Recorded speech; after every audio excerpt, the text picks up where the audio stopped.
The wind didn't howl. That would have been merciful. Instead, it cut, low and mean, the kind of cold that found the gaps in your coat and reminded you that nature didn't care if you lived or died. It just kept moving. Mara Whitlock had stopped feeling her fingers 2 miles back. She didn't tell Eli. The boy was 6 years old and already carried enough weight in those dark eyes that used to light up when his father came home from the mine, boots caked in red dust, smelling like sulfur and sweat, and something Mara could only describe as alive. Thomas had been alive in every way that mattered, until the mountain took him, until Silas Granger's greed buried him under 10,000 tons of rock and lies. "Mama?" Eli's voice cracked through the wind. "Mama, I can't feel my toes." Mara forced her legs to keep moving. Left foot, right foot. The snow came up past her knees now, each step a negotiation with a body that had already given up. Her left leg, the one she'd injured falling down a ravine 3 days ago while running from Granger's men, screamed with every movement. Not the sharp pain of a fresh wound. Worse. The deep grinding ache that meant something inside had torn wrong and wasn't going to heal right. "We're almost there," she lied. They weren't almost anywhere. The road, if you could call this frozen trench a road, stretched ahead into white nothing.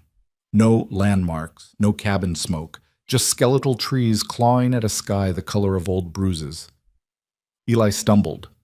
Mara grabbed his coat, too thin, patched 3 times, the stitching her own clumsy work, and pulled him upright. He looked at her with those eyes, Thomas's eyes. "I'm okay," he whispered. He wasn't, neither was she. Mara's breath came in ragged clouds. Her leg buckled again, and this time she went down hard, knee first into the snow. Pain exploded up her thigh, white-hot and vicious. She bit down on her lip until she tasted copper. "Mama! I'm fine." She wasn't fine. She was dying. They both were. Just need a second, but a second turned into 10, then 20. Her leg refused to cooperate. The muscle had finally said enough, and no amount of willpower could argue with torn tissue and bone-deep cold. Eli crouched beside her, his small hands brushing snow off her coat. "Mama, get up. Please get up." She tried, pushed herself up on her good leg, got halfway to standing, and her body just quit. She collapsed back into the snow, and for the first time since Thomas died, Mara felt something she'd refused to acknowledge for months. Terror. Not the kind that makes you fight, the kind that whispers, "This is how it ends. Listen to me." Her voice came out steadier than she felt. She grabbed Eli's face with numb hands. "You see that bend in the road? Past those 3 birch trees?" He nodded, tears freezing on his cheeks. "There's got to be a cabin. Someone, anyone. You run, you hear me? You run and you bang on that door until someone answers." "I'm not leaving you." Eli, "No." His voice broke. "Papa left and didn't come back. I can't." Mara pulled him close, pressed her frozen lips to his forehead. "Your papa didn't choose to leave. But if you stay here, we both die. If you go, maybe someone can help. What if nobody's there?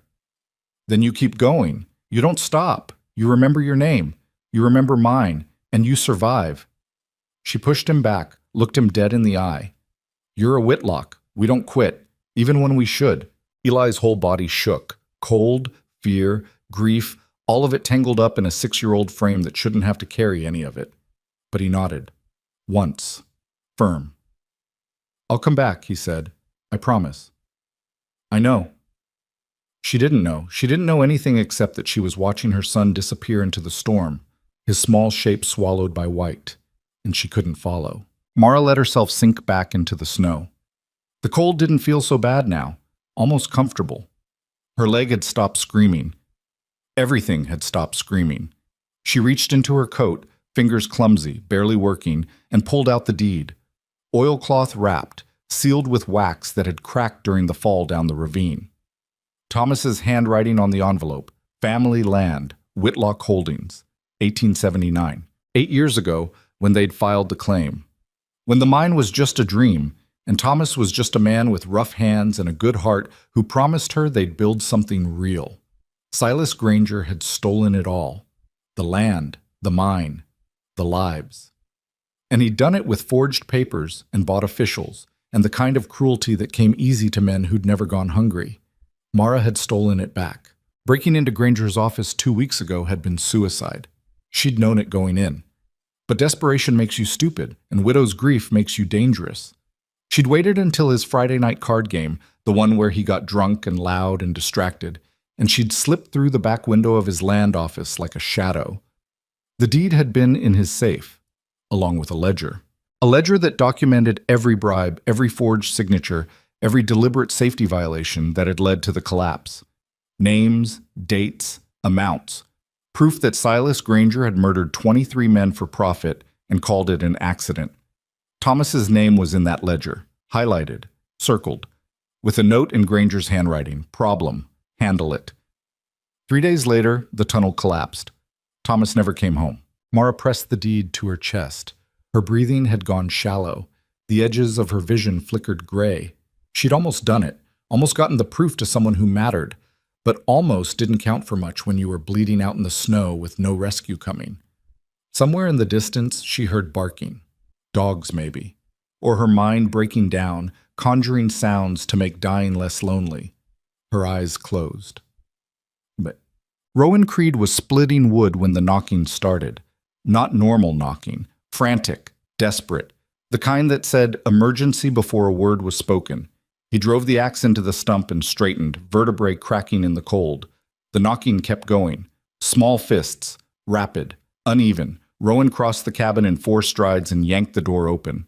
A boy stood on his porch, 6, maybe 7 years old, covered in snow. Shaking so hard his teeth rattled, eyes wide with panic. "Please," the boy gasped. "Please, my mama, she can't walk anymore." Rowan didn't ask questions. He grabbed his coat off the hook, shoved his arms through the sleeves, and stepped into the storm. "Show me." The boy took off running. Rowan followed. He hadn't spoken to another person in 4 months. Hadn't been to town in longer. The last conversation he'd had, if you could call it that, was with Boone Mercer, the supply runner who dropped off goods twice a year and respected silence. Before that, nothing. Just wind and trees and the ghosts that lived in the spaces between. Rowan preferred ghosts. They didn't ask him why he lived alone. Didn't look at him with pity. Didn't remind him of everything he'd buried. But a kid banging on his door in the middle of a blizzard, begging for help, that wasn't something you ignored. Not if you wanted to keep calling yourself human. The boy led him down the road, slipping in snowdrifts, falling twice. Rowan caught him the second time, kept a hand on his shoulder.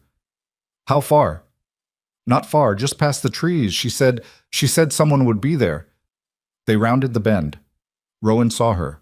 A woman, collapsed in the snow, face down, not moving. He closed the distance in seconds, dropped to his knees beside her, pressed 2 fingers to her neck, pulse, faint, thready, but there. "Mama!" The boy grabbed her coat, shaking her. "Mama, wake up! I got help! You have to wake up!" Rowan looked at the woman, young, maybe 30, dark hair matted with ice, blood on her temple, old blood, frozen. Her left leg bent wrong, her hands blue. She wasn't going to wake up, not out here. He slid his arms under her, one beneath her shoulders, one under her knees, and lifted. She didn't weigh much, too light. The kind of light that came from missing too many meals.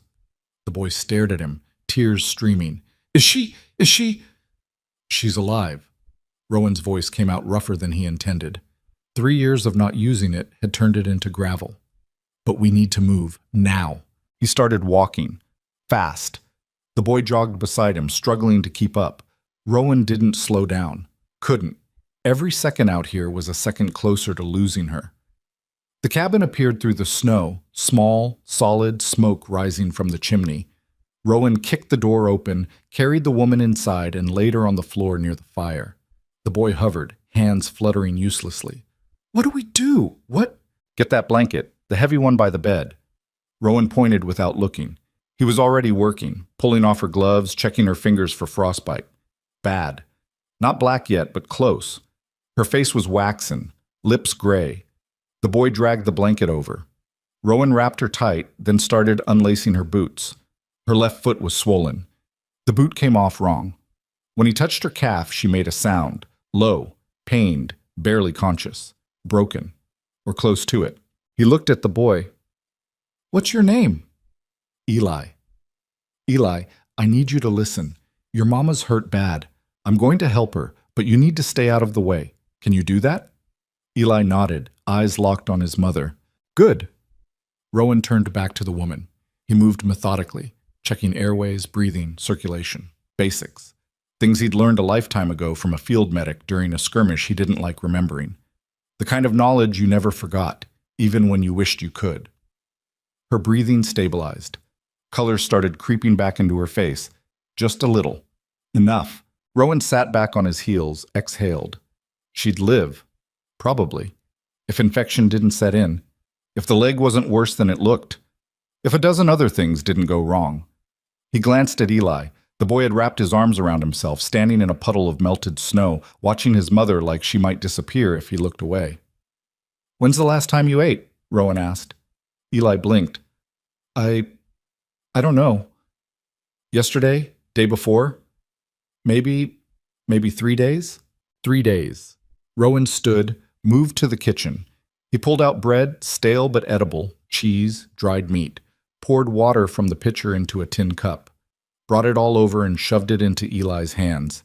"Eat." "But Mama, eat. You can't help her if you pass out." Eli hesitated, then took the bread. His hands shook so bad he almost dropped it. He bit into it like he'd forgotten what food tasted like. Rowan crouched beside the woman again. Her breathing had evened out. Good. He needed to check the leg, but moving her now could do more harm. Better to let her warm up first, get some heat back into her body. Then he could assess. He stood, grabbed more wood, fed the fire. The cabin filled with warmth, not comfortable. Rowan didn't do comfortable, but enough to keep the cold from winning. Eli finished the bread, started on the cheese. He ate like a starving animal. Fast, mechanical, no enjoyment, just fuel. "What happened?" Rowan asked. He kept his voice neutral, non-threatening. The kid was already scared enough. "We were running," Eli said between bites. "Mama said we had to keep moving. Said bad men were looking for us." "Bad men." "Men who work for Mr. Granger." The name landed like a stone in still water. Rowan went very still. "Silas Granger?" Eli nodded. Of course. Of course it was Silas Granger. The man owned half the territory and wanted the other half. Land baron, mine owner, and general piece of human garbage who bought sheriffs the way other men bought cattle. Rowan had met him once, years ago, before everything. Granger had tried to buy Rowan's land. A generous offer, he'd called it. Rowan had told him to leave and not come back. Granger hadn't liked that. Men like Granger didn't understand the word no. "Why's Granger after you?" Rowan asked. Eli looked at his mother, then back at Rowan. His voice dropped to a whisper. "Mama took something important. She said it's the only thing that can stop him." "Stop him from what?" "From hurting more people. From getting away with what he did to Papa." Rowan's jaw tightened. "What happened to your Papa?" "He died. In the mine. Mama said it wasn't an accident. Said Mr. Granger killed him."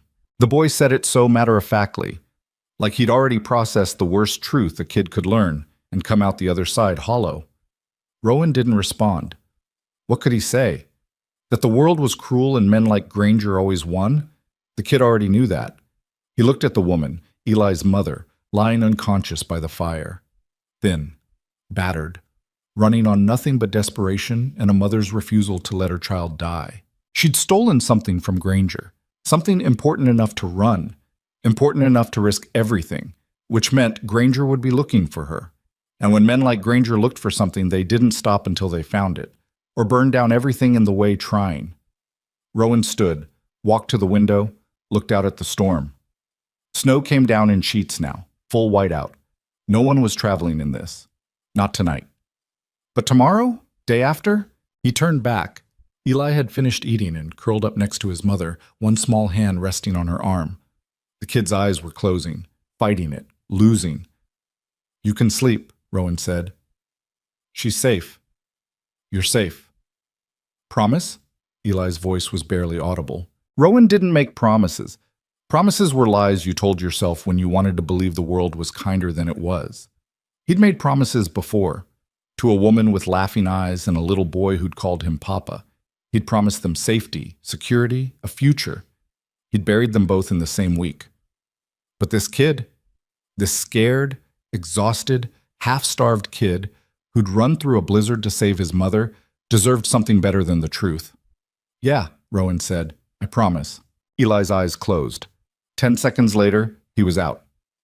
Rowan stood there in the firelight, looking at two people he didn't know, who'd brought trouble he didn't want, into a life he'd carefully built to include nobody. He should have left them on the road, should have pointed the kid toward town and shut the door, let someone else deal with it. But he hadn't. And now they were here, in his cabin, under his roof, which meant, whether he liked it or not, they'd become his problem. Rowan walked to the cabinet, pulled out the bottle of whiskey he saved for nights when the ghosts got too loud, poured 2 fingers, stared at it, then poured it back and put the bottle away. He had a feeling he'd need to stay sharp. Mara woke to warmth. That was wrong. She'd been freezing, dying. The cold had wrapped around her like a living thing, pulling her down, and she'd let it because fighting hurt too much. But now, warmth, heat, the crackle of fire. Her eyes opened. Wooden ceiling, rough beams, smoke stains. Not her ceiling, not anywhere she recognized. Panic spiked. She tried to sit up. Her body screamed in protest. Leg, ribs, everything. She collapsed back with a gasp. Easy. A voice, male, deep, flat. She turned her head. A man sat in a chair near the fire, whittling something. He didn't look at her, just kept working the knife, slow and deliberate. Tall, broad shoulders, dark hair, longer than was practical. Beard, face like it had been carved with the same knife he was using, all hard angles and no softness. He wore a flannel shirt with the sleeves rolled up, revealing forearms roped with old scars. Eli? Mara croaked. Her throat felt like she'd swallowed glass. Where's... Sleeping. The man nodded toward the corner. Mara followed his gaze. Eli, curled up in a pile of blankets, chest rising and falling, alive. Relief hit so hard she almost blacked out again. He's fine, the man said. Ate, rested, warmed up. Mara closed her eyes, forced herself to breathe. Who are you? Rowan? That's your first name or last? Both. She opened her eyes again. He still wasn't looking at her. Where am I? My cabin. How did I... Your boy found me. Brought me to you. I carried you back. Short sentences. No elaboration. Like words cost money, and he was broke. Mara tried sitting up again, slower this time. Her left leg throbbed, but it was wrapped tight in clean cloth, splinted. Someone had set it. Not perfectly, but well enough. You do this? She gestured at the leg. Yeah. You a doctor? No. Then how? Learned field medicine, long time ago. Mara studied him. He still wouldn't look at her, just kept whittling. The knife moved in smooth, practiced strokes. Whatever he was making, it wasn't random, deliberate, focused. Thank you, she said. He didn't respond. I mean it. You saved our lives. Don't thank me yet. Why not? Finally, he looked at her. His eyes were gray, not stormy gray or mysterious gray, just empty, like someone had scooped out everything that made a person human and left the shell behind. Because, he said, the boy told me you're running from Silas Granger. Mara's breath caught. What else did he tell you? That you took something Granger wants back. She didn't answer, didn't know what to say. This man, Rowan, he'd saved them. But that didn't mean he was safe. Granger bought people, threatened people, broke people. And a man living alone in the mountains, avoiding civilization? That screamed someone with his own problems. I didn't steal it, she said finally. It was mine. He took it first. That why you're running? That's why we're alive. Rowan went back to whittling. Storm's not letting up. You're stuck here at least 2 more days, maybe 3. Then we'll leave after. We won't bring trouble to your door. Trouble's already here. I said we'll leave. You can barely sit up. Kid's half starved.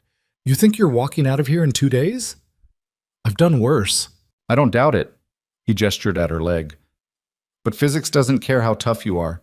That leg needs at least a week before you can put weight on it, maybe longer. Mara's jaw tightened. We can't stay that long. Why not? Because Granger doesn't quit. He'll send men, and when they find us here, they'll burn this place to the ground with you in it. Rowan paused his whittling, looked at her. Let them come. Something in the way he said it, flat, emotionless, like he was commenting on the weather, sent a chill through her that had nothing to do with cold. You don't know him, Mara said. You don't know what he's capable of. I know men like him. Rowan went back to his knife. They think money and fear make them untouchable. They're wrong. He's killed people. So have I.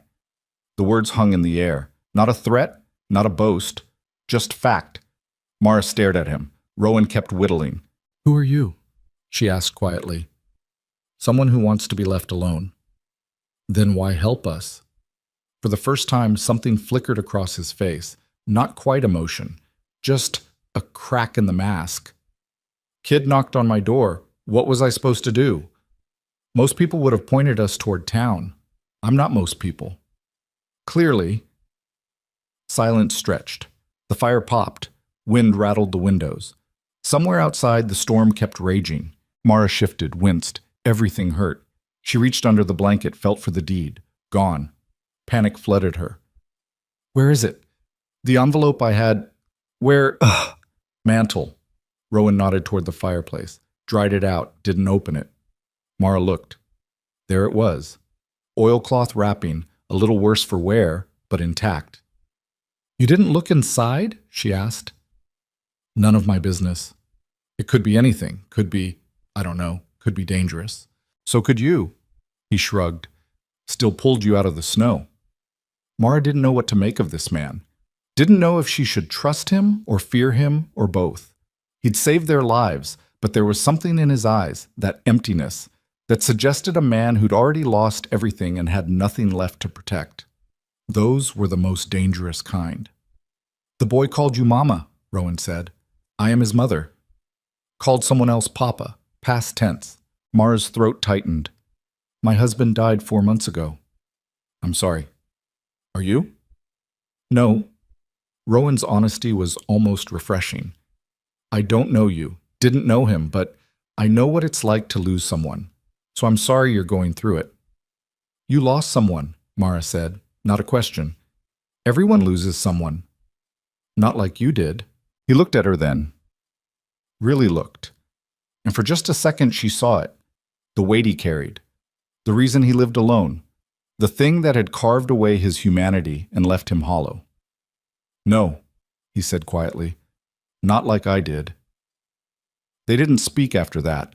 Rowan finished his whittling, a small horse, she realized. Crude but careful. He set it on the table, stood, stretched. You should sleep, he said. Body needs rest to heal. Where will you sleep? Chair's fine. That's not... Chair is fine. Each word deliberate, conversation over. Mara lay back down. Her leg throbbed. Her ribs ached. But she was warm, dry, alive. She looked at Eli, still sleeping peacefully, then at the deed on the mantle, then at the man, Rowan, settling into a chair that couldn't possibly be comfortable for someone his size. Thank you, she said again. I know you don't want it, but thank you. Rowan didn't answer, just closed his eyes. Within minutes, his breathing evened out. But Mara watched him for a long time, wondering what kind of man saves strangers without asking for anything in return. Wondering what it cost him.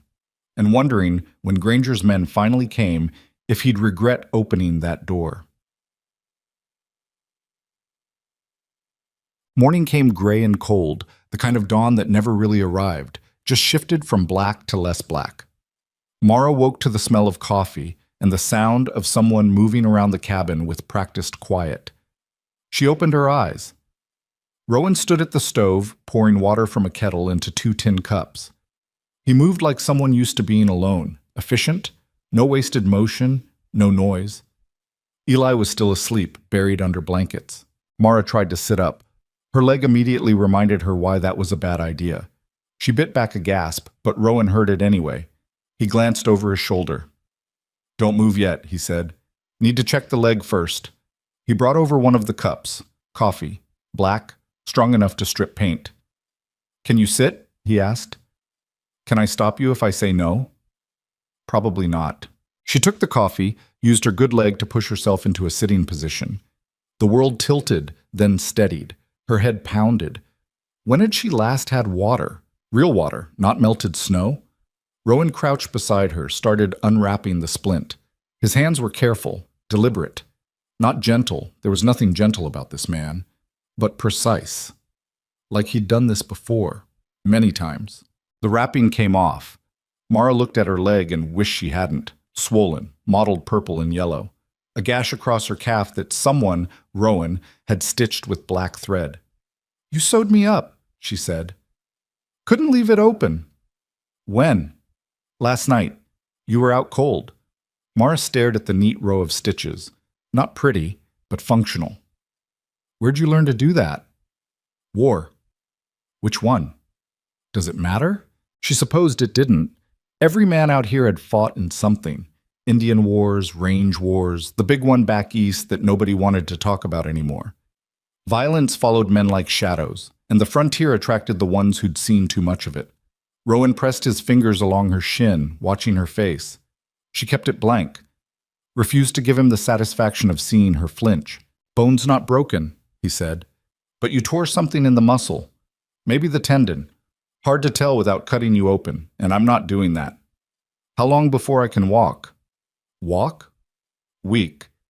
Maybe less if you're lucky. And if I'm not lucky? 2 weeks. Could be longer if you push it too hard too fast. He started rewrapping the leg. You try to run on this now, you'll cripple yourself permanent. Can't stay here 2 weeks. Why not? I told you, Granger, shit. Storm's still going, Rowan interrupted. Nobody's coming through that. You got time. Time for what? To heal, to rest, to figure out what the hell you're going to do next. Mara wanted to argue, wanted to tell him he didn't understand, that waiting meant dying, that Granger had eyes everywhere and men who'd kill for a whiskey token. But her leg throbbed, her head swam, and Eli was still asleep because for the first time in weeks, he felt safe enough to actually rest. So she drank the terrible coffee and watched Rowan finish wrapping her leg and hated how much she needed this. Needed him. Needed the shelter and the fire and the illusion that they could stay here and be forgotten. The deed, she said. I should explain. Don't need to. You saved our lives. You deserve to know what you're mixed up in. Rowan stood, walked to the window, looked out at the endless white. I'm not mixed up in anything. You're here. Storm ends, you leave. Simple. It's not simple. Nothing about this is simple. Then make it simple. Mara set the coffee down. Her hands were shaking. From cold or fear or exhaustion, she didn't know anymore. My husband owned land, mining claim. Small operation, but honest. We filed the deed 8 years ago. Everything legal, everything proper. Rowan didn't turn around, just kept watching the storm. Thomas, my husband, he found something, Mara continued. Not gold, evidence. Records showing Silas Granger had been cutting corners in his big mine, skipping safety supports, ignoring engineer reports, all to save money and pull more ore. Let me guess, Rowan said. Someone found out your husband knew. 3 days after Thomas told me about it, the tunnel collapsed. Mara's voice went flat. 23 men died. Thomas was one of them. Granger called it an accident, paid out settlements to the families, just enough to keep people quiet. But you didn't stay quiet. I couldn't afford to. Week after the funeral, Granger's lawyers showed up, said our land claim was fraudulent, said the deed had forged signatures, said we owed back fees and penalties that would take 5 lifetimes to pay. Let me guess, Rowan said again. He offered to buy you out for pennies. He didn't offer, he took it. Judge signed the order before I even knew there was a hearing. I lost the land, the house, everything. Eli and I ended up in a boarding house that charged more than I could make washing clothes. So you stole the deed back. I broke into his office and took what was mine. Mara's jaw tightened, and I found something else. A ledger. Hidden in his safe. It had everything, every bribe, every payoff, every violation. Thomas's name was in there, circled, with a note that said, handle it. Rowan turned around slowly. His face showed nothing, but something shifted in those gray eyes. You have proof Granger killed your husband. Yes, And now he wants it back. He wants me dead. The proof is just a bonus. Silence settled over the cabin like snow. Heavy. Suffocating. Rowan walked to the fireplace, picked up the oilcloth package, turned it over in his hands. You know what this means? It means Granger can't let me live. It means you can't run forever. Eventually he'll find you, and when he does, I know. Mara cut him off. I've known since the night I broke in, but Eli deserves better than dying in the snow because his father tried to do the right thing. Rowan looked at the sleeping boy, then back at Mara. What's your plan? Get to the territorial attorney, Edwin Vale. He's in Red Creek, 3 days' ride from here. If I can get the evidence to him. Vale's honest? As honest as they come out here. That's not saying much. It's all I've got. Rowan set the package back on the mantel, poured himself coffee, stood there drinking it, staring at nothing. You could turn us in, Mara said quietly. Granger probably has a bounty out. You could collect it. We'd be gone. Your life goes back to normal. I don't want money. Then what do you want? He looked at her. I want to be left alone. Then why pull me out of the snow? Rowan didn't answer, just drank his coffee. The silence stretched until Mara couldn't stand it anymore. You lost someone, she said, a long time ago. That's why you're out here. Leave it alone. Was it the war? I said leave it alone. But Mara didn't leave it alone. Maybe it was the coffee, or the exhaustion, or the fact that this stranger had saved her life and she needed to understand why. You have a cabin, wood stove, furniture. This wasn't always just you. Rowan's hand tightened on the cup. For a second she thought he might throw it. Instead, he just set it down very carefully and walked to the door. Where are you going? Mara asked. Out. Storm still. The door opened and closed. He was gone. Mara sat there in the sudden quiet, feeling like she'd just kicked something wounded. She looked at Eli, still sleeping, looked at the deed on the mantel, looked at the door Rowan had just walked through into a blizzard because she couldn't keep her mouth shut. Good job, she muttered. Real smart. She tried to stand. Her leg immediately vetoed that plan. She collapsed back onto the blanket, swearing under her breath. Helpless. That's what she was. Helpless and stupid and entirely dependent on a man who clearly wanted nothing to do with them. Eli stirred. His eyes opened. For a moment he looked confused. Then he saw Mara and relief flooded his face. Mama? I'm here, baby. He scrambled over to her, wrapped his arms around her neck. She held him tight, breathing in the smell of him, little boy sweat and wood smoke, and something uniquely Eli. I thought you were dead, he whispered. I know. I'm sorry. The man, Rowan, he saved you. He did. Is he coming back? Mara looked at the door. Snow blew through the cracks. I don't know. But 20 minutes later, the door opened and Rowan walked back in covered in snow. He didn't look at Mara, just shook off his coat, hung it up, and went back to the stove like nothing happened. Eli watched him with wide eyes. Are you okay? Fine, Rowan said. Were you cold out there? Used to it. Did you go far? No. Eli seemed to accept this. He crawled over to where Rowan was standing. Can I help? Rowan looked down at him. Something flickered across his face. Help with what? Whatever you're doing. Making breakfast.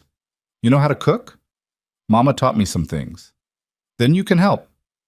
And just like that, Eli was standing on a chair next to Rowan, learning how to crack eggs into a pan without getting shells everywhere. Rowan didn't smile, didn't soften, but he was patient, showed Eli what to do, let him try, corrected him when he messed up without making him feel bad about it. Mara watched them. Her throat felt tight.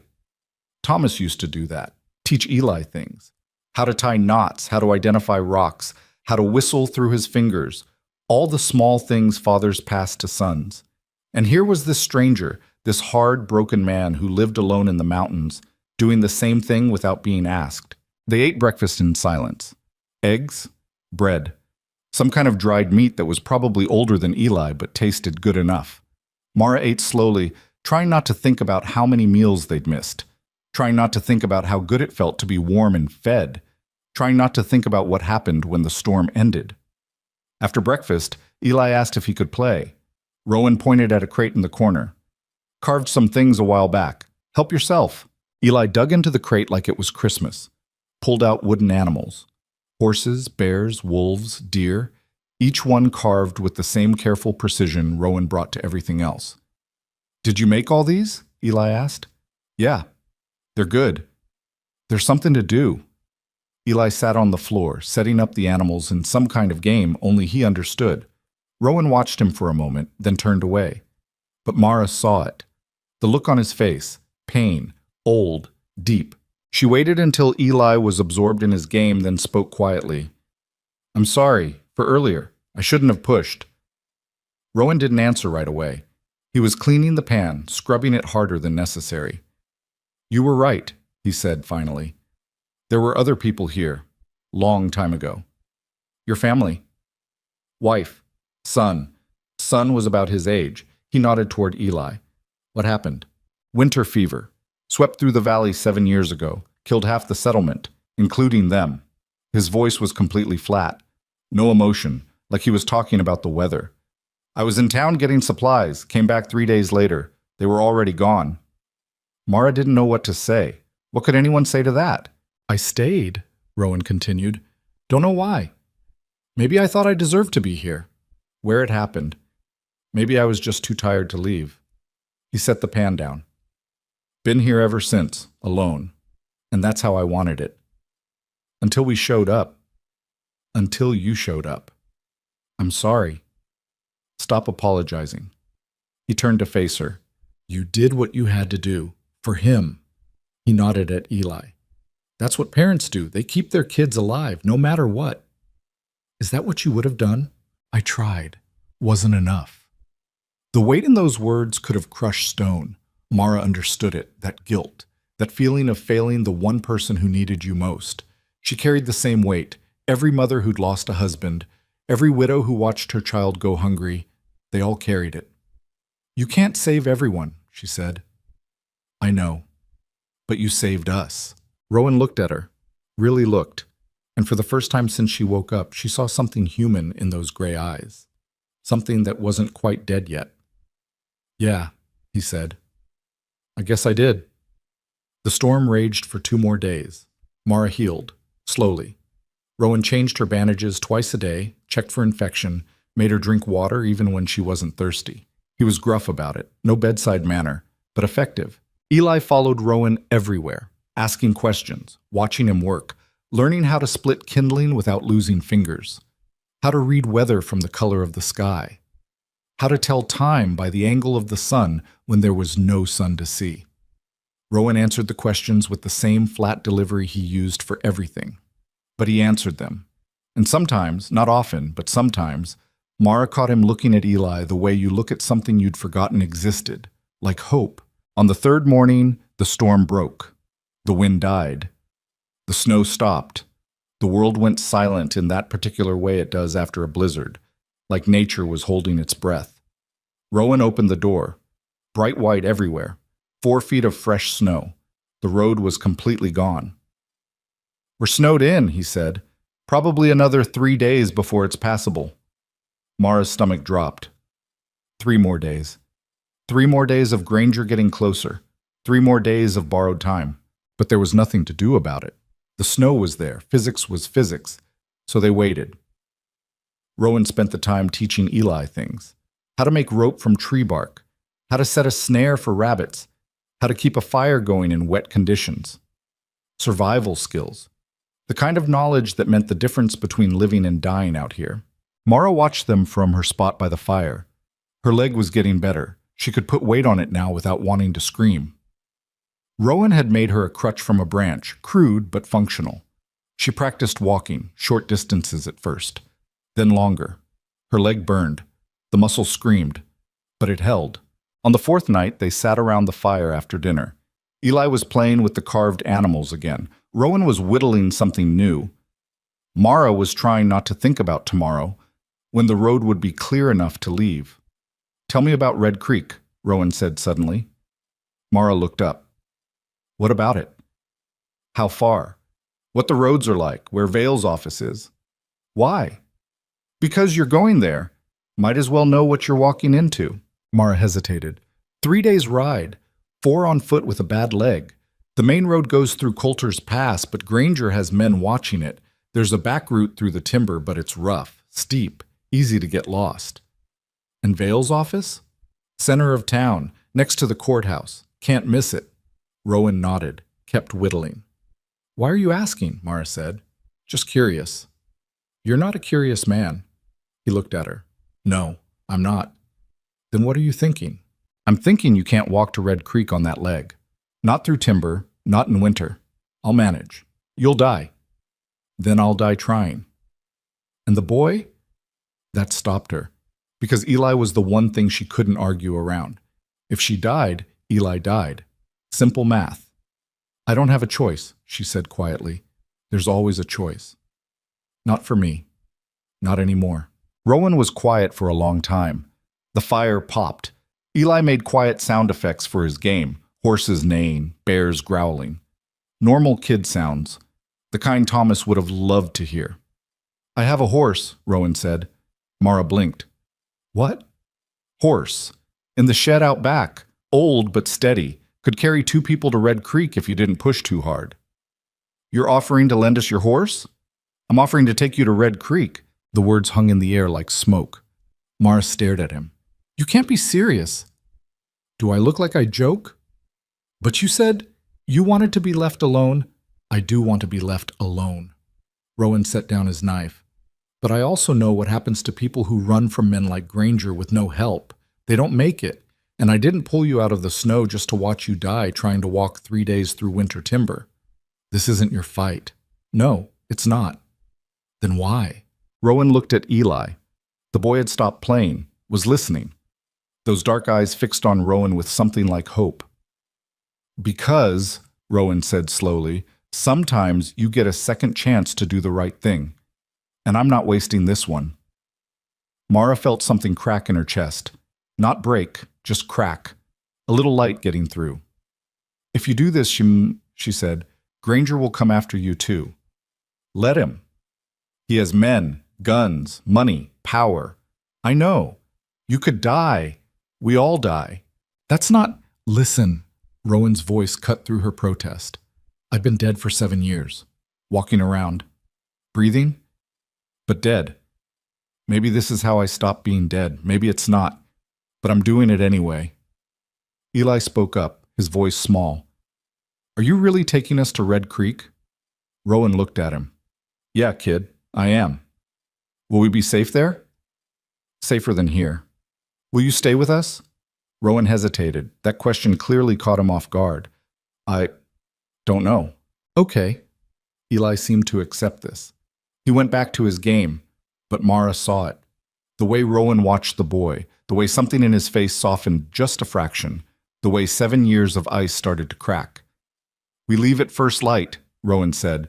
Get as far as we can before anyone knows we're gone. What about supplies? I've got enough. Water, dried food, ammunition. It'll get us there. Ammunition? Men with guns come looking for you. I'd rather have something to shoot back with. Mara couldn't argue with that logic. When we get there, after I give Vale the evidence, you don't have to stay. You can come back here. Go back to your life. We'll see. I mean it. You've done enough. Rowan stood, stretched, his back cracked. You should sleep. Long ride tomorrow. Rowan? Sleep, Mara. He said her name for the first time. It sounded strange in his voice, rusty, like he wasn't used to using names. We'll talk more on the road. He walked to his chair, settled in. Within minutes, his breathing evened out. Mara lay back down, pulled the blanket up. Eli crawled over to her, pressed against her side. She wrapped an arm around him. Mama? He whispered. Yeah, baby? I like him. Rowan? Yeah. He's sad, but he's nice. He is sad. Do you think he'll be less sad if he helps us? Mara didn't know how to answer that. Didn't know if helping them would heal Rowan or break him worse. But she knew one thing. For the first time since Thomas died, she didn't feel completely alone. Maybe, she said. Maybe he will. Eli fell asleep. Mara lay there staring at the ceiling, listening to the cabin settle, thinking about the journey ahead. 3 days to Red Creek. 3 days through hostile territory with a broken leg and a 6-year-old and a man who'd been hiding from the world for 7 years. It was a terrible plan. It was the only plan they had. She looked at the deed on the mantle. Proof of everything. Evidence that could bring down Silas Granger and expose the corruption that had killed Thomas and 22 other men. If they could get it to Vale. If Granger didn't catch them first. If the winter didn't kill them. A lot of ifs. But Mara had learned something in the months since Thomas died. Sometimes all you had were terrible odds and stubborn refusal to quit. Sometimes that was enough. She closed her eyes. Tried to sleep. Failed. Eventually exhaustion dragged her under anyway. Her last thought before sleep took her was of Rowan, sitting in that chair, keeping watch over 2 people he barely knew because once upon a time he'd failed to save the people he loved. And maybe that's what redemption looked like. Not grand gestures or hero moments. Just one broken person trying to keep other broken people alive long enough to make it to tomorrow. Outside, the wind picked up again. Not a storm. Just wind. The mountain breathing. And somewhere out there, beyond the snow and the trees and the frozen roads, Silas Granger's men were looking for them. The clock was running. Dawn broke cold and clear, the kind of morning that hurt to breathe. Rowan was already up, moving through the cabin with that same quiet efficiency. He'd saddled the horse, a gray mare with white socks and patient eyes, and loaded supplies into worn saddlebags. Mara woke to the smell of coffee and something else. Bacon. Real bacon, not the dried jerky they'd been eating. "You're wasting supplies," she said, pushing herself upright. "Can't ride on an empty stomach." Rowan didn't turn around. Especially not the kid. Eli was still asleep, curled in a ball under the blankets. His face looked peaceful, young. For a moment he wasn't a boy running for his life, just a kid having normal dreams. Mara hated to wake him. Hated that they had to leave this warm cabin and go back out into the cold where men with guns were hunting them. But staying meant dying slow, and she'd promised Thomas she'd keep their son alive no matter what. She reached over, shook Eli's shoulder gently. "Time to get up, baby." His eyes opened. Confused at first, then awareness crept back in. The fear. The knowledge that they were running again. "Do we have to go?" he asked quietly. "Yeah, we do." "Can't we stay here with Rowan?"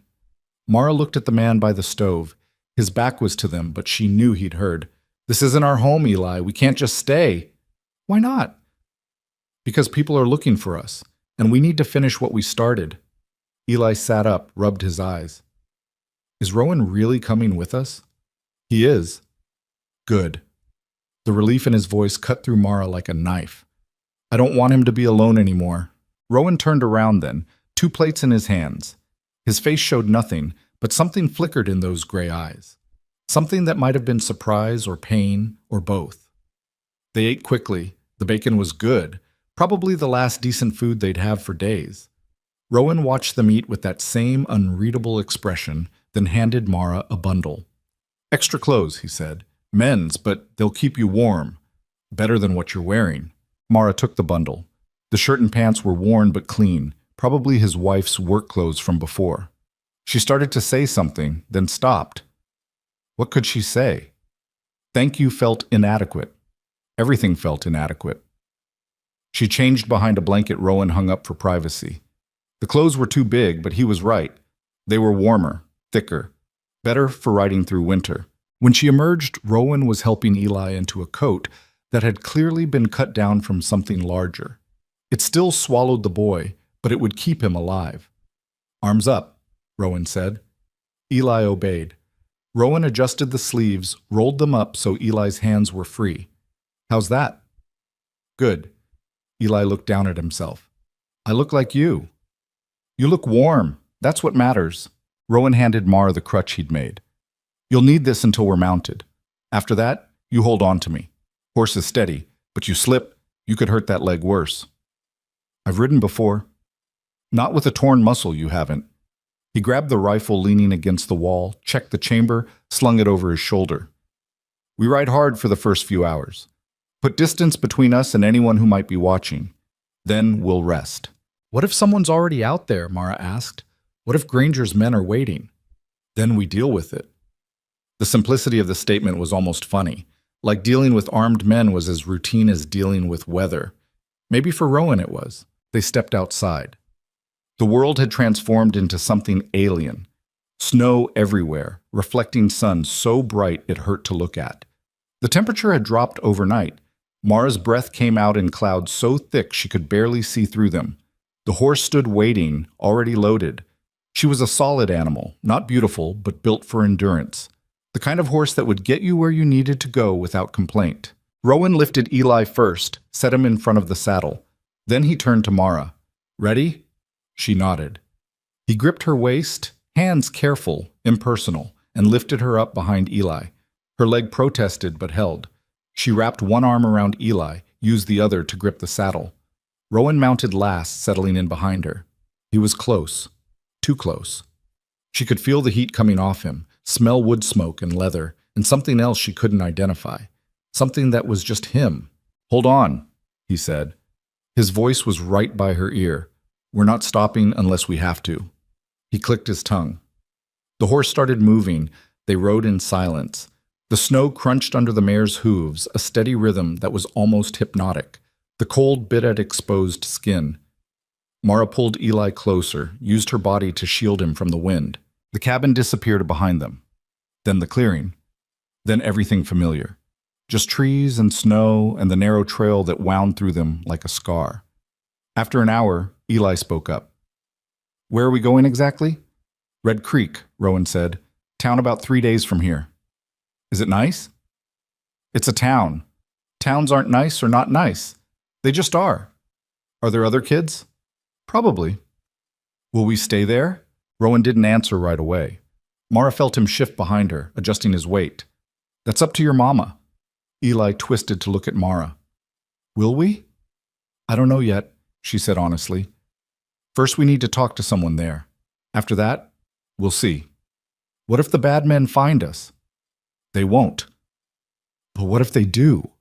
Rowan's voice cut in, flat and certain. "Then I'll handle it." Something in his tone made it clear the conversation was over. Eli seemed to accept this, turned back around. But Mara felt tension in Rowan's body that hadn't been there before. The rifle across his back seemed heavier somehow, more present. They rode through the morning. The sun climbed higher but gave no warmth. Mara's leg ached, her back ached, everything ached. But she didn't complain. Complaining wouldn't change anything. Around noon, Rowan pulled the horse to a stop near a frozen stream. "We rest here. 10 minutes. He dismounted first, then helped Eli down. Mara tried to slide off herself, but her leg buckled. Rowan caught her before she hit the ground. "Told you to wait," he said. "I'm fine." "You're stubborn." He set her down carefully, made sure she had the crutch. "There's a difference." Eli wandered over to the stream, fascinated by the ice. Rowan watched him like a hawk, one hand never far from the rifle. Mara lowered herself onto a fallen log, tried to massage feeling back into her leg. "How much further today?" "Another 4 hours if we push. There's a trapper shelter about 15 miles north. We can camp there tonight." "Is it safe?" "Safer than sleeping in the open." He pulled out a canteen, handed it to her. "Drink. Dehydration will kill you as fast as cold." She drank. The water was so cold it made her teeth hurt. She handed the canteen to Eli when he came back, watched him drink like he'd been crossing a desert. "Can I walk around?" Eli asked. "Stay where I can see you," Rowan said. "Don't go past those trees." Eli nodded, wandered off to explore. Kid resilience, the ability to find wonder even when the world was trying to kill you. Mara watched him go, then looked at Rowan. "Thank you for doing this." "You already thanked me. I'll probably thank you 100 more times before we get there." "Don't." He was scanning the tree line, eyes never still. "Makes it weird." "What should I do instead?" "Stay alive, keep the kids safe, that's thanks enough." They sat in silence, not comfortable silence, the kind loaded with things neither of them wanted to say. Finally, Mara broke it. "You ever regret it, saving us?" "Not yet." "That's not exactly reassuring." "You want me to lie?" "I want you to tell me we're going to make it to Red Creek." Rowan looked at her then, really looked. "I don't make promises I can't keep." "Then what can you promise?" that I'll do everything I can to get you there. That if someone comes for you, they'll have to go through me first. That's all I've got. It shouldn't have been enough. But somehow it was. Because Rowan didn't deal in false hope or empty words. What he said, he meant. And right now that was more valuable than gold. We should move, he said, standing. Longer, we stay in one place. Worse our odds. He was right. They mounted up again, Rowan pulling Eli up first, then helping Mara. The horse shifted but didn't complain. Good animal, patient. They rode. The afternoon dragged on. The temperature kept dropping. Mara's face went numb. She tucked Eli's head under her chin, used her body to block the wind. Behind her, Rowan was a wall of warmth and solid presence.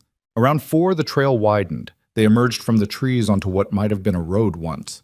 Hard to tell under all the snow. Rowan pulled the horse to a stop. His body went rigid. "What is it?" Mara asked. "Tracks." He pointed. "Fresh. Maybe an hour old." Mara looked where he was pointing. She couldn't see anything at first, then she caught it. Hoof prints, multiple horses, heading in the same direction they were going. "Could be anyone," she said, but her voice shook. "Could be." Rowan didn't sound convinced. "But we're not taking chances. We go off-road, through the timber. That'll add hours. Better slow than dead." He turned the horse, guided her back into the trees. The going was harder here. No trail, just snow and underbrush and fallen logs. The mare picked her way carefully, but it was slow work. Eli twisted in the saddle. "Are the bad men close?" "Don't know," Rowan said, "but we're not waiting to find out." They pushed deeper into the forest. The trees closed in around them, dark, quiet. The kind of quiet that felt wrong, like nature was holding its breath. Mara's nerves were screaming. Every shadow looked like a person. Every crack of a branch sounded like a gunshot. She kept expecting armed riders to burst through the trees surrounding them, cutting off escape. But nothing happened. They just kept moving. One foot in front of the other, or in this case, one hoof in front of the other. By the time the sun started dropping toward the horizon, Mara was so tired she could barely stay upright. Eli had fallen asleep against her, dead weight. Even the horse seemed exhausted. Rowan finally stopped in a small clearing. "We camp here tonight. What about the shelter?" "Too risky. Those tracks worried me. We stay off the main routes." He dismounted, helped Mara down. Her leg nearly gave out. Only his hand on her arm kept her standing. "I've got you," he said quietly. And he did. He helped her to a fallen log, made sure she was steady, then went about setting up camp with mechanical efficiency. He cleared snow, laid out bedrolls, started a fire with tinder he'd packed. No wasted movement, everything purposeful. Eli woke up when the fire got going, rubbed his eyes. "Are we there?" "Not yet," Mara said. "Tomorrow." "I'm hungry." Rowan handed him dried meat and hard bread. "It's not much, but it'll keep you going." They ate in the firelight. The temperature kept dropping. Mara pulled Eli close, wrapped them both in blankets. Rowan sat apart, rifle across his knees, watching the darkness beyond the fire. "You should sleep," he said without looking at them. "I'll keep watch." "You need sleep too." "I'll sleep when we get to Red Creek." "That's not Mara." He looked at her. His face was cast in shadow, but his eyes caught the firelight. "I've gone 3 days without sleep before. I can do it again. You can't. So close your eyes and rest." She wanted to argue, but exhaustion was pulling at her like an anchor, and Eli was already half asleep against her side. "Wake me in a few hours," she said. "We'll trade off." Rowan didn't agree or disagree, just went back to watching the dark. Mara closed her eyes, meant to just rest them for a minute. But sleep took her hard and fast, dragging her under before she could fight it. She dreamed of Thomas. He was in the mine, calling for help. She could hear him but couldn't find him. The tunnels kept shifting, changing. She ran and ran but never got closer. His voice got fainter, then stopped. She woke with a gasp. The fire had burned down to embers. Eli was pressed against her, snoring softly. And Rowan was exactly where he'd been, sitting with the rifle, watching the darkness like he could will it not to hurt them. "What time is it?" she whispered. "Few hours till dawn." "You didn't wake me." "You needed the rest." "So do you." "I'm fine." He wasn't fine. She could see it in the set of his shoulders, the way he held himself. He was running on empty, same as the rest of them, but he wouldn't admit it, wouldn't show weakness, because in his mind, weakness meant death. Mara shifted, trying not to wake Eli. Her leg throbbed. "Can I ask you something? Can I stop you?" "Your son. What was his name?" Rowan went very still. For a long moment she thought he wouldn't answer. Then quietly, "Jacob." "Jacob's a good name." "It was. Did he look like you?" "No, looked like his mother. Lucky kid." "I bet you were a good father." Rowan's jaw tightened. "I wasn't there when they needed me. That's not a good father. That's just a man who failed." "You couldn't have known." "Doesn't matter." His voice went hard. "I should have been there. I wasn't. End of story." Mara understood that guilt, that crushing weight of what-ifs and should-haves. She carried her own version, should have seen the danger sooner, should have gotten Eli away before Granger's men came, should have been smarter, faster, better. "You're here now," she said. "That counts for something." "Does it?" "To Eli it does. To me it does." Rowan didn't respond, just stared into the dying fire like it held answers he couldn't find anywhere else. They sat in silence until dawn started breaking. Gray light filtering through the trees, birds starting to sing, the world waking up to another day of trying to survive. Rowan stood, stretched, his back cracked loud enough to make Mara wince. "We move in 20 minutes. I want to be on the road before full light." "The tracks. We have to risk it. Can't make Red Creek through timber alone. Too slow. We hit the road. We ride hard. We don't stop unless we have to." He woke Eli gently, got him fed and ready, packed up camp with the same efficiency he did everything. Within 20 minutes, they were mounted and moving. The ride that day was harder, faster. Rowan pushed the mare, not cruel but firm. They couldn't afford to be careful anymore. Time was running out. They hit the main road around mid-morning. Rowan paused at the edge, scanning in both directions. Nothing. No tracks. No smoke. No signs of life. "Stay close," he said. "We see anyone? We ride. Don't stop. Don't talk. Just ride." They rode. The road was clearer here, packed snow instead of drifts. The mare picked up speed, settling into a steady canter that ate up miles. Mara held Eli tight, her legs screaming with every jolt. But she didn't ask Rowan to slow down, didn't complain. Around noon, they crested a hill. Below them, the road wound through a narrow pass between two ridges. Perfect ambush territory. Rowan pulled up, stared at the pass. His whole body had gone tense. "What?" Mara asked. "Don't like it. Too exposed. If someone's waiting, is there another way around?" "Yeah. Add 6 hours." "Can we afford 6 hours?" Rowan didn't answer. He was calculating, weighing risks. Finally, he swore under his breath. "No, we can't. We go through.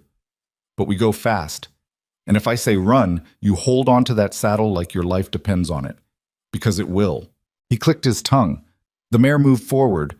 They descended into the pass. The walls rose on either side, rock and snow and ice. Sound echoed weird here. The horse's hooves seemed too loud. Mara's breathing seemed too loud. Everything was too loud. Halfway through, Rowan suddenly yanked the reins. The mare stopped. "What?" Mara started. "Quiet." His hand moved to the rifle. Then she heard it, voices coming from ahead, getting closer. Rowan turned the horse, started back the way they'd come. But before they'd gone 10 feet, riders appeared at the other end of the pass, blocking retreat. They were trapped. 4 men, rough-looking, armed, the kind you saw in every frontier town, hired guns doing dirty work for anyone who paid. One of them spurred his horse forward. He was older, scarred, with eyes that had seen too much cruelty and liked it. "Well now, what have we got here?" Rowan said nothing, just sat there, still as stone. The man rode closer, his eyes fixed on Mara. "You look familiar, lady. Anyone ever tell you that?" Mara's blood went cold. She knew what was coming, knew it with sick certainty.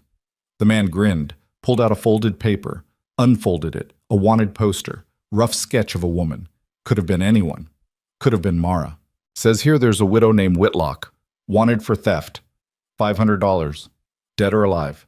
He looked at her. "That you?" Rowan's hand moved, subtle, finding the rifle. I asked you a question, the man said. His hand drifted toward his gun. No, Rowan said. His voice was flat, final. It's not her. That's so. Then you won't mind if we take a closer look. I mind. The man's grin widened. Well, that's too bad, friend, because we're going to look anyway. No, you're not. Something in Rowan's voice made the man pause, made all four of them pause. It wasn't a threat. It was a promise. Cold. Certain. The voice of a man who'd killed before and would do it again without hesitation. You really want to die for some stranger? The man asked. She's not a stranger. What is she then? Rowan's answer was simple. Final. Mine. The word hung in the air, not possessive, protective. A line drawn in snow and blood that said, you don't cross this. The man studied Rowan. Something shifted in his eyes. Recognition, maybe. Or just the understanding that some men weren't worth fighting. You know who we work for? Don't care. Silas Granger, richest man in the territory. Good for him. He wants this woman. He can't have her. You're making a mistake. Rowan's hand tightened on the rifle. Last chance. Turn around. Right away. Forget you saw us. Or what? Or I put a bullet through your skull and your friends ride home missing a man. The threat was delivered without emotion. No anger, no bluster, just cold fact. The scarred man looked at Rowan, then at his companions, then back at Rowan.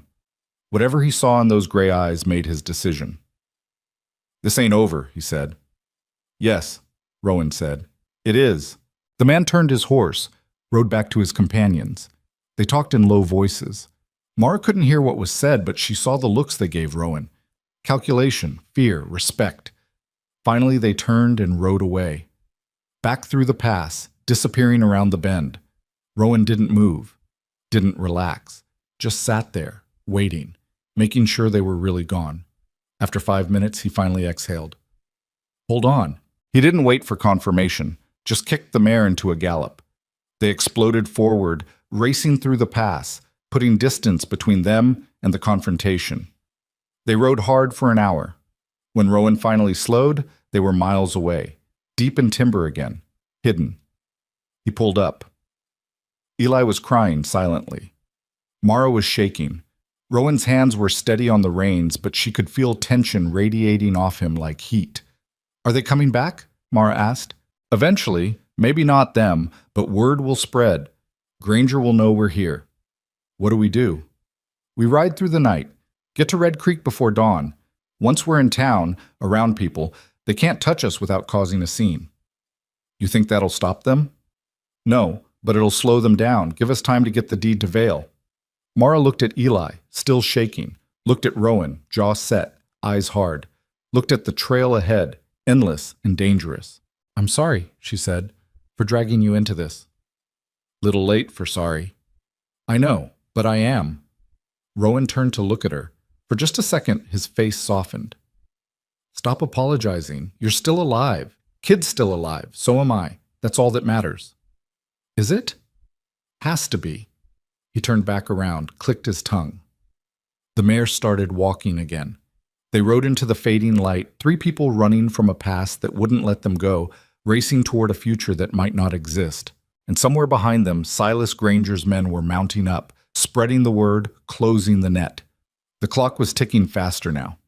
They rode through the night like ghosts, the mare's breath coming out in silver clouds under a moon so bright it turned the snow blue. Rowan pushed hard but not reckless, finding that razor edge between speed and survival that separated men who made it from men who died trying. Eli had stopped crying an hour after the confrontation. Now he just sat silent, small body rigid with exhaustion and fear. Mara held him tight, whispering things that probably didn't help but felt necessary. That they were safe, that Rowan would protect them, that everything would be okay. She didn't believe any of it, but sometimes lies were all you had. Around midnight, Rowan finally slowed the mare to a walk. They'd been climbing steadily for hours, the trail winding up through hills that blocked the worst of the wind but made every step harder. There's a stream ahead, he said. His voice was rough, tired. Horse needs water, we all do. They found the stream 10 minutes later, partially frozen but still flowing. Rowan dismounted first, his legs nearly giving out when he hit the ground. He caught himself on the saddle, stood there a moment collecting himself. "You all right?" Mara asked. "Fine." He wasn't fine. None of them were. But what choice did they have? He helped Mara down.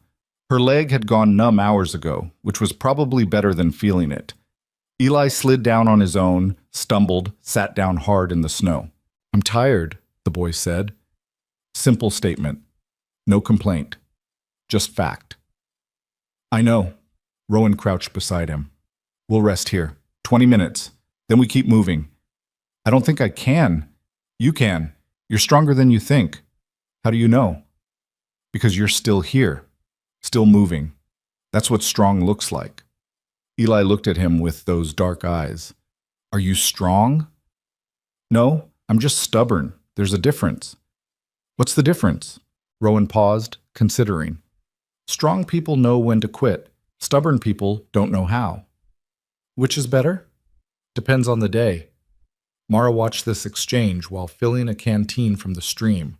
The water was so cold it made her hands ache, but it tasted clean. Pure. She drank until her stomach hurt, then filled it again. Rowan led the mare to the water, let her drink. The animal was exhausted too, sides heaving, head hanging low. But she was solid, dependable, the kind of horse you trusted with your life. "How much further?" Mara asked. 6 hours if we don't stop, 8 if we do. Rowan ran a hand down the mare's neck. "But we have to stop. Push her too hard, she'll collapse. Then we're walking." "Can we make it by dawn?" "Maybe, if we're lucky." "When have we been lucky?" Rowan almost smiled. Almost. "Fair point." They rested, ate dried meat that tasted like leather, and drank water that numbed their throats. The moon tracked across the sky, indifferent to their struggle. Cold sank deeper, finding gaps in clothes, settling into bones.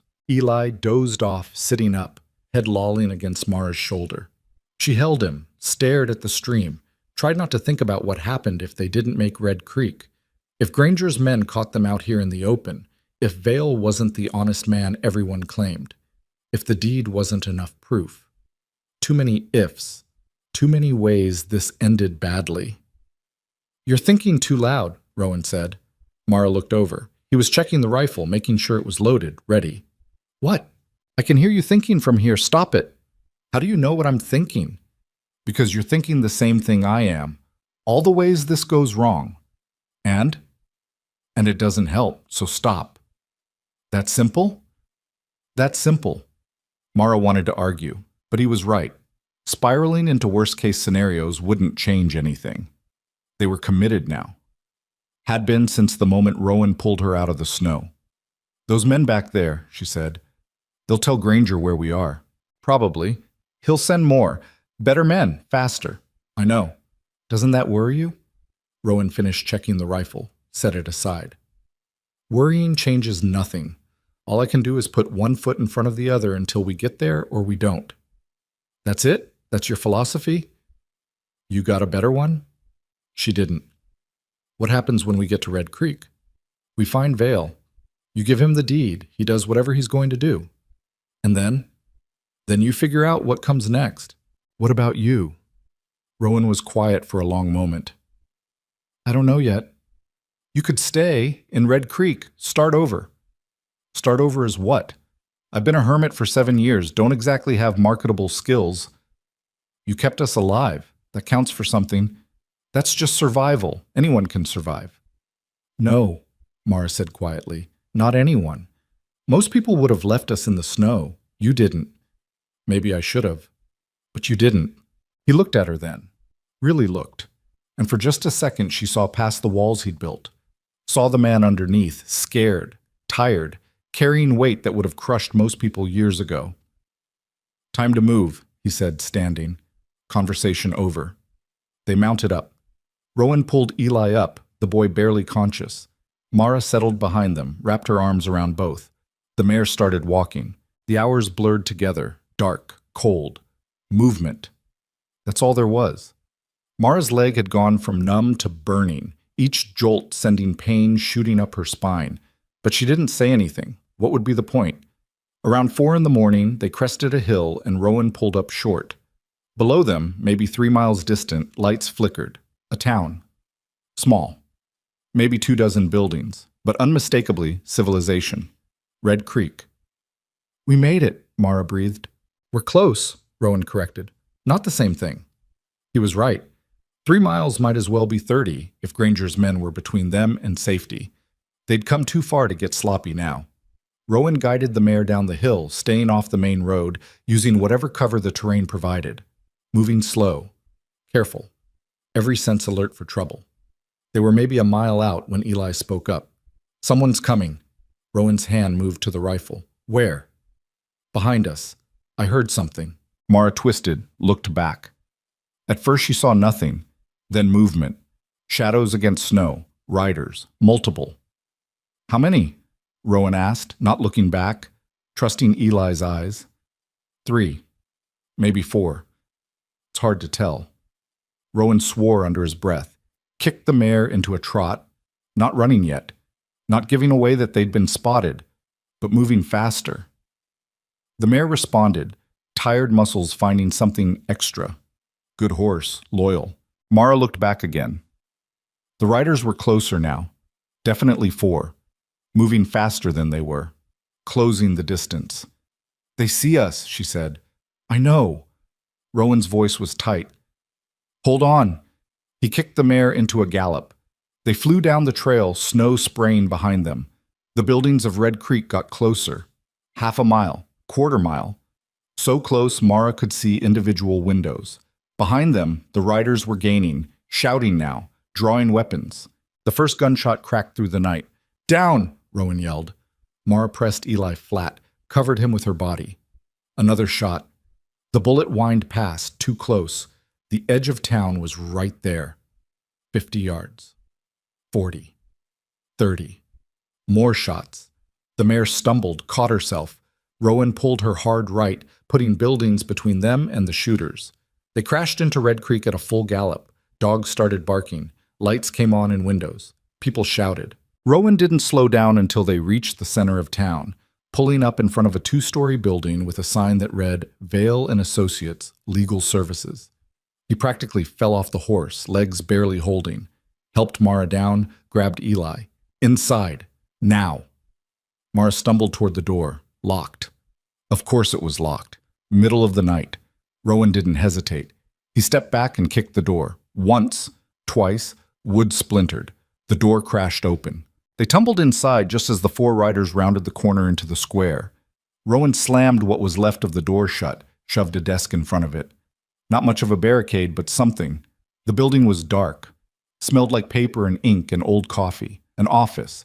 Papers everywhere, file cabinets. A desk covered in documents. "Vale!" Rowan shouted. "Edwin Vale, you here?" No answer. "We need to find him," Mara said. "We need—" The door shuddered under an impact, someone kicking it from outside. The desk scraped forward an inch. Rowan moved to the window, rifle ready. "They're not coming in, not with the whole town watching." "You sure about that?" "No." Another impact. The desk moved again, then a voice from outside. Different voice. Not one of the riders. "This is Sheriff Coltrane. Open the door. Now." Rowan and Mara exchanged looks. "Sheriff. Could be good. Could be bad. Sheriffs out here ran the full spectrum from honest to bought." "We're not opening anything," Rowan called back. "We need to see Edwin Vale." "Vale's not here. Gone to the Capitol for the week. Now open the door before I break it down." "The Capitol?" Mara's voice cracked. They'd come all this way, risked everything, and Vale wasn't even here. Another impact. The desk moved a foot. "We're coming in," the sheriff said. "You got 3 seconds." Rowan looked at Mara. "The deed. Where is it?" She pulled it from inside her coat. The oilcloth was battered, but intact. "Give it to me." "What are you Trust me." She handed it over. Rowan moved to the window, opened it a crack. Looked out. Behind the sheriff and his deputies, a crowd was gathering. Townspeople, woken by the commotion. 12, 24, more coming. Rowan made a decision. He turned to Mara. "When they come through that door, you tell them everything. Loud. Make sure everyone hears the whole story. Don't leave anything out." "What about you?" I'll handle my part. The door exploded inward. The desk went flying. Sheriff Coltrane came through first, gun drawn, late 40s, weathered, with a face that said he'd seen too much and didn't want to see more. Behind him came 2 deputies and the 4 riders who'd chased them. The sheriff's gun came up, pointing at Rowan. Drop the rifle. Rowan didn't move. Can't do that. I'll shoot. Then shoot. But first you should know why we're here. Don't care why. My name is Mara Whitlock, Mara cut in, her voice loud and clear. My husband was Thomas Whitlock. He died 4 months ago in Silas Granger's mine. 23 men died with him. Granger called it an accident. It wasn't. The sheriff's gun wavered, just a fraction. Lady, I don't... Granger forged ownership papers and stole my land. Then he put a bounty on me when I took back what was mine. Those men behind you?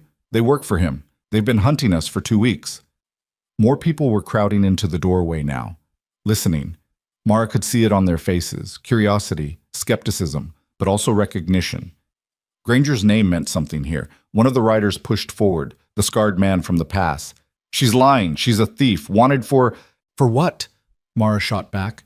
For taking back my own land deed? For finding proof that Granger murdered my husband? Muttering from the crowd. The sheriff's face had gone very still. We rode 3 days to get here, Mara continued, through a blizzard. Because Edwin Vale is the only honest attorney in the territory. Because I have evidence that proves everything.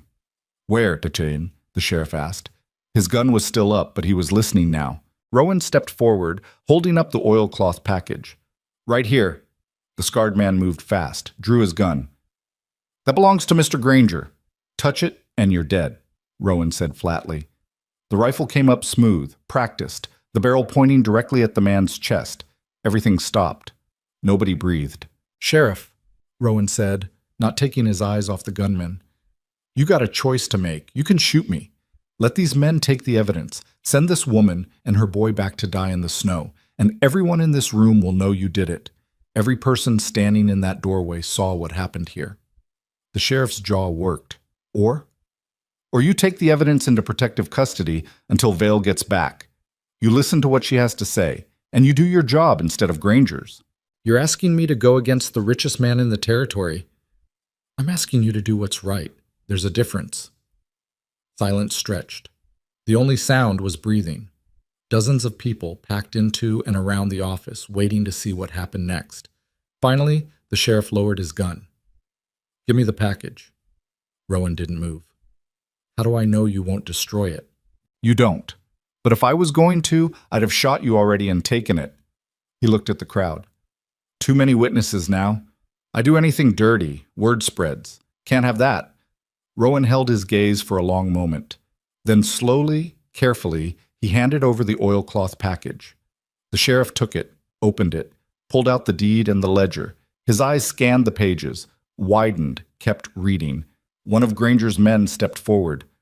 Sheriff, Mr. Granger will want to know... I don't care what Granger wants. The sheriff's voice was hard. Get out of my town, all of you, now.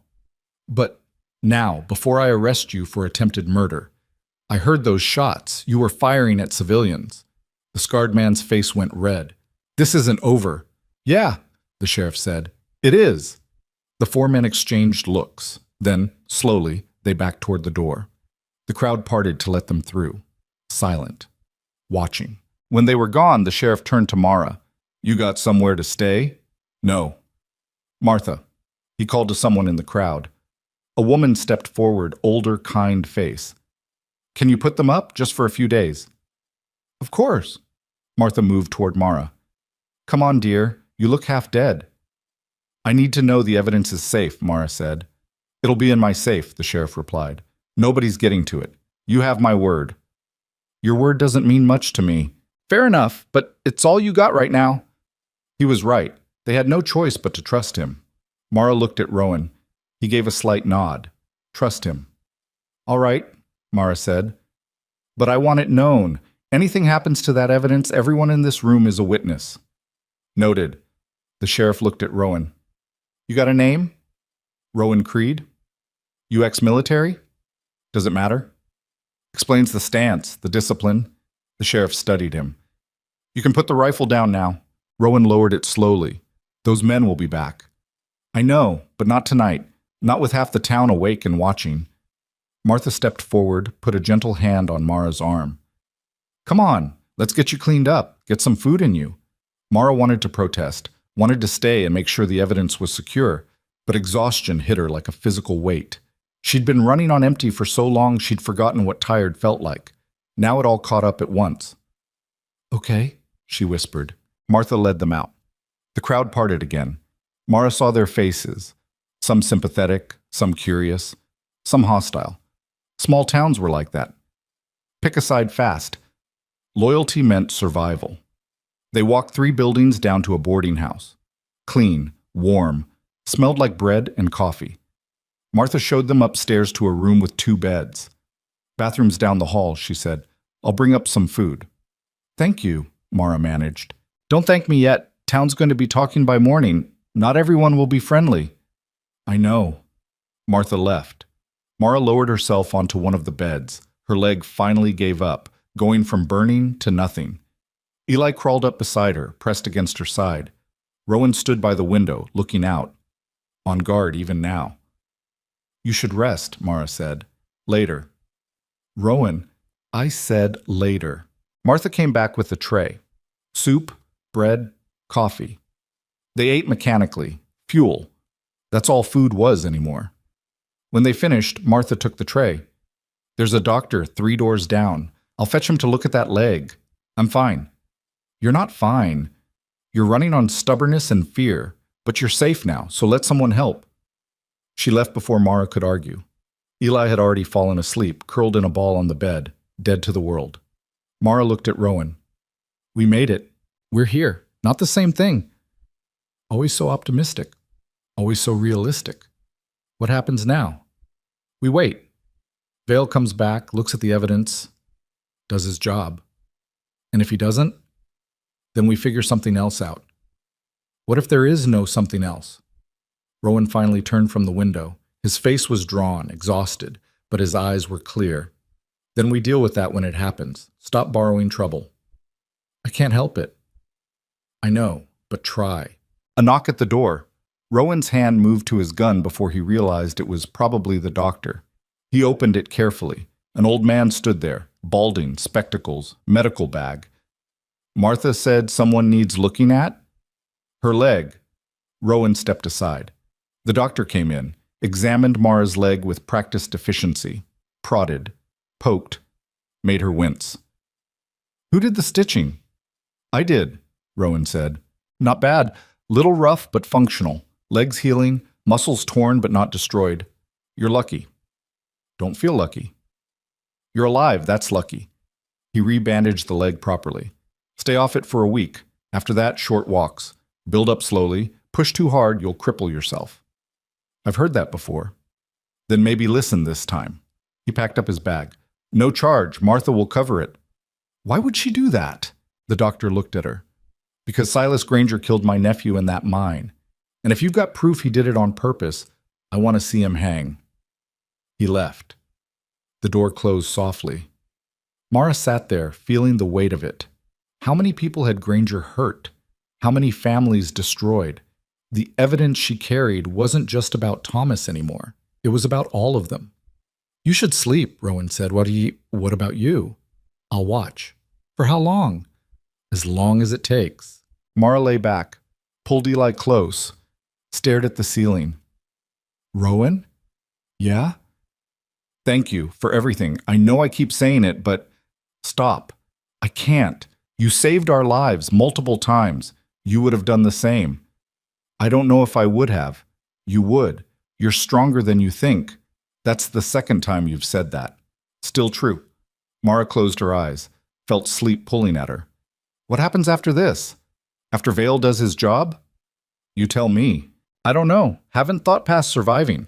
Then think now. What do you want to happen? Rowan was quiet so long she thought he wouldn't answer. Finally, I don't know. Haven't thought past surviving either. We're a pair. Yeah, we are. Mara drifted, sleep taking her in pieces. The last thing she heard was Rowan moving around the room, checking the window, the door, making sure they were safe, always watching, always protecting, even when he was barely standing himself. She fell asleep wondering what it cost him, being the one who kept everyone else alive, wondering if anyone had ever kept him alive in return. Outside, Red Creek settled back into uneasy silence, but word was already spreading. The widow and the mountain man had made it to town. They had evidence against Silas Granger, and the most powerful man in the territory was about to find out that sometimes money and fear weren't enough. Sometimes people fought back, and sometimes they won. Morning came with voices in the street, angry voices. Mara woke to them, heart already racing before her eyes opened. Beside her, Eli stirred but didn't wake.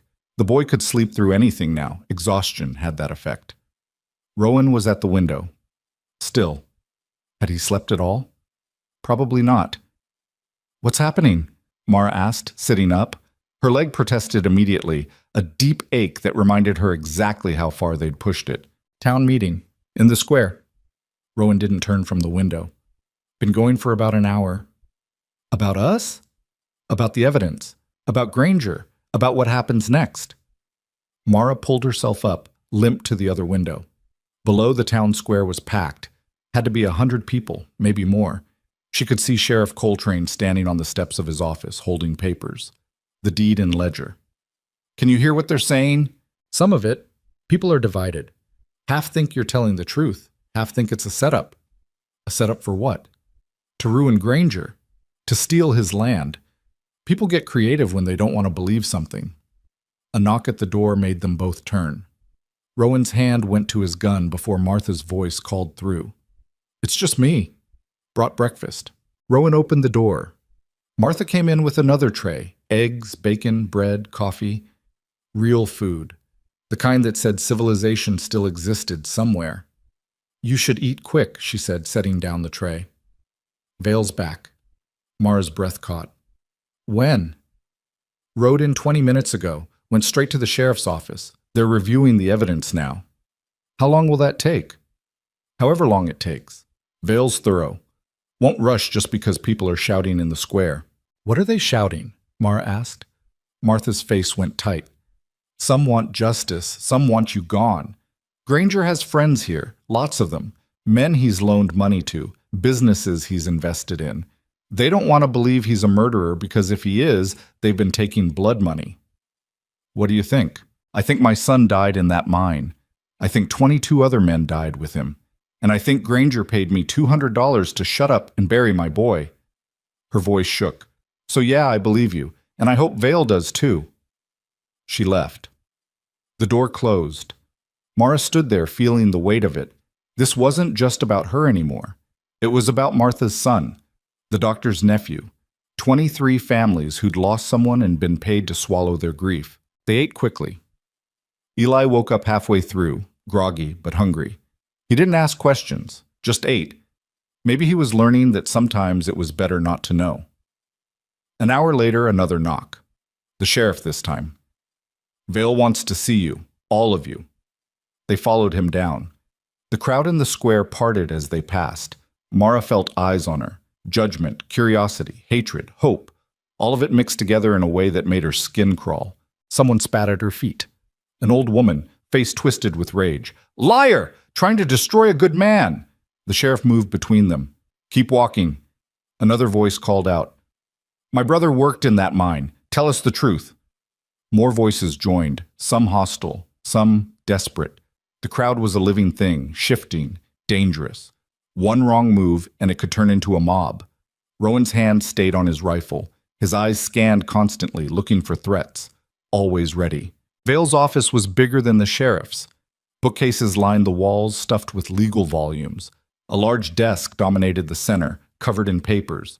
And behind it sat a man in his 60s, gray-haired, sharp-eyed, with the kind of face that said he'd heard every lie the frontier had to offer and didn't believe any of them. Edwin Vale stood when they entered. "Mrs. Whitlock, please, sit." Mara sat. Rowan stood behind her, one hand on Eli's shoulder.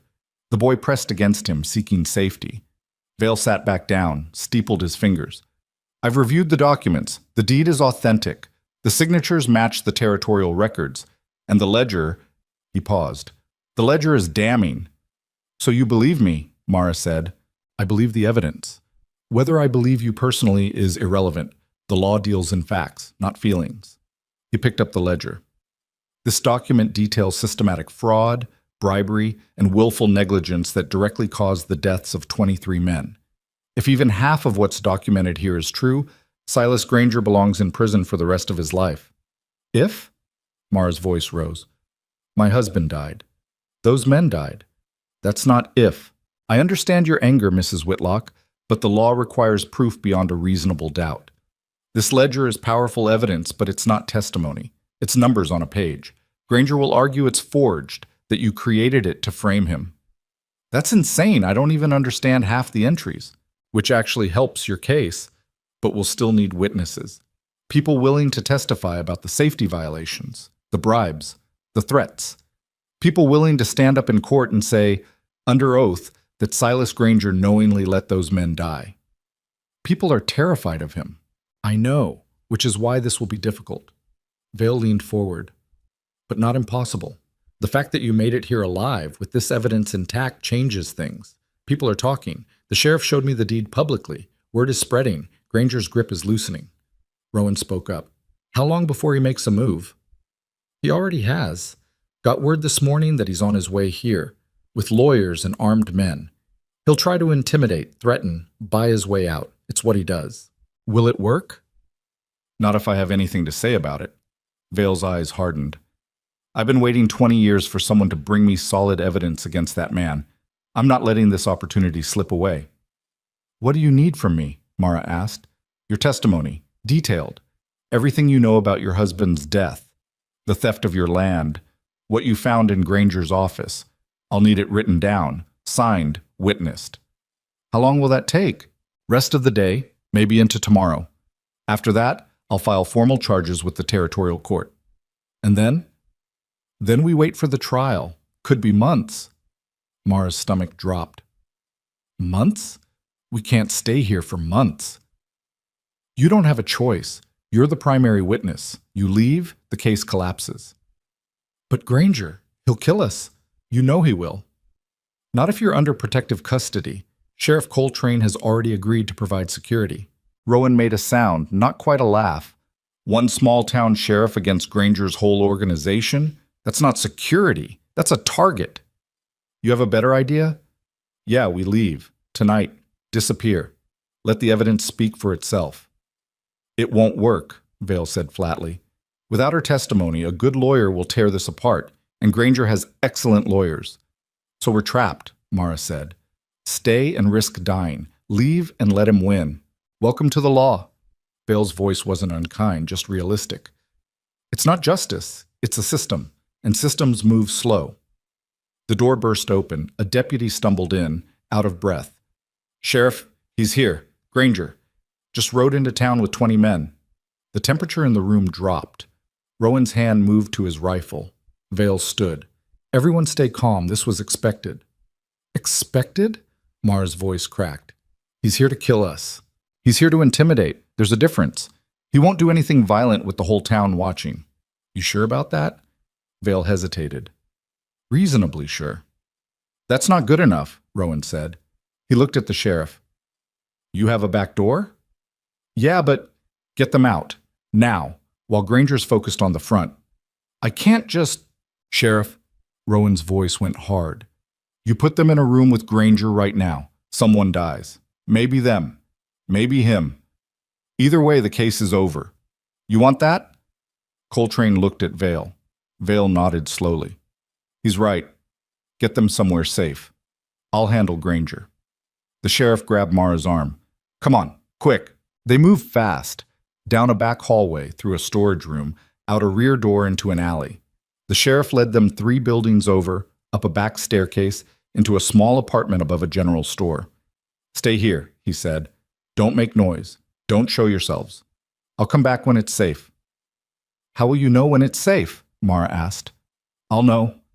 He left, locked the door from the outside. They were trapped again. Different room, same situation. Eli sat on the floor, hugging his knees. He'd been quiet through all of this. Too quiet.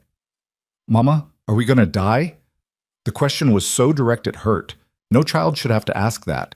But this child had learned that death was real and close and could come for anyone. No, baby, we're not. You don't know that. You're right, I don't. But I believe it. Why? Mara looked at Rowan. He was at the window again, watching the street. Always watching. Because we've come too far to quit now. And because people like Rowan don't let bad things happen if they can stop them. Rowan glanced back. Don't make me into something I'm not. What are you then? Just a man trying to do one thing right. That's enough. They waited. Below they could hear shouting. Granger's voice, loud and angry, cutting through the morning air like a blade. Vale's voice, calm and firm, meeting each accusation with measured responses. The crowd murmuring, a dangerous undercurrent of mob energy looking for direction. Then gunshots. 3 of them, sharp and close. The sound that changes everything. Rowan had the rifle up instantly. Stay down. More shouting, running footsteps. Someone screamed, a woman's voice, high and terrified. Glass breaking, the sounds of violence spreading like fire. Eli pressed against Mara, shaking. She held him tight, trying to be brave when all she felt was terror. Her mind raced through scenarios, each worse than the last. What if Vale was dead? What if the sheriff was dead? What if Granger's men were coming for them right now? The door unlocked, burst open. Sheriff Coltrane stood there, blood on his shirt. Not his blood, someone else's. His face was pale, but his gun was steady. We need to move, now. What happened? Rowan demanded. One of Granger's men pulled a gun, shot at Vale, missed. I shot back, didn't miss. Now the whole town's ready to riot. Granger's people want revenge. Our people want him arrested. It's a powder keg down there. Where's Granger?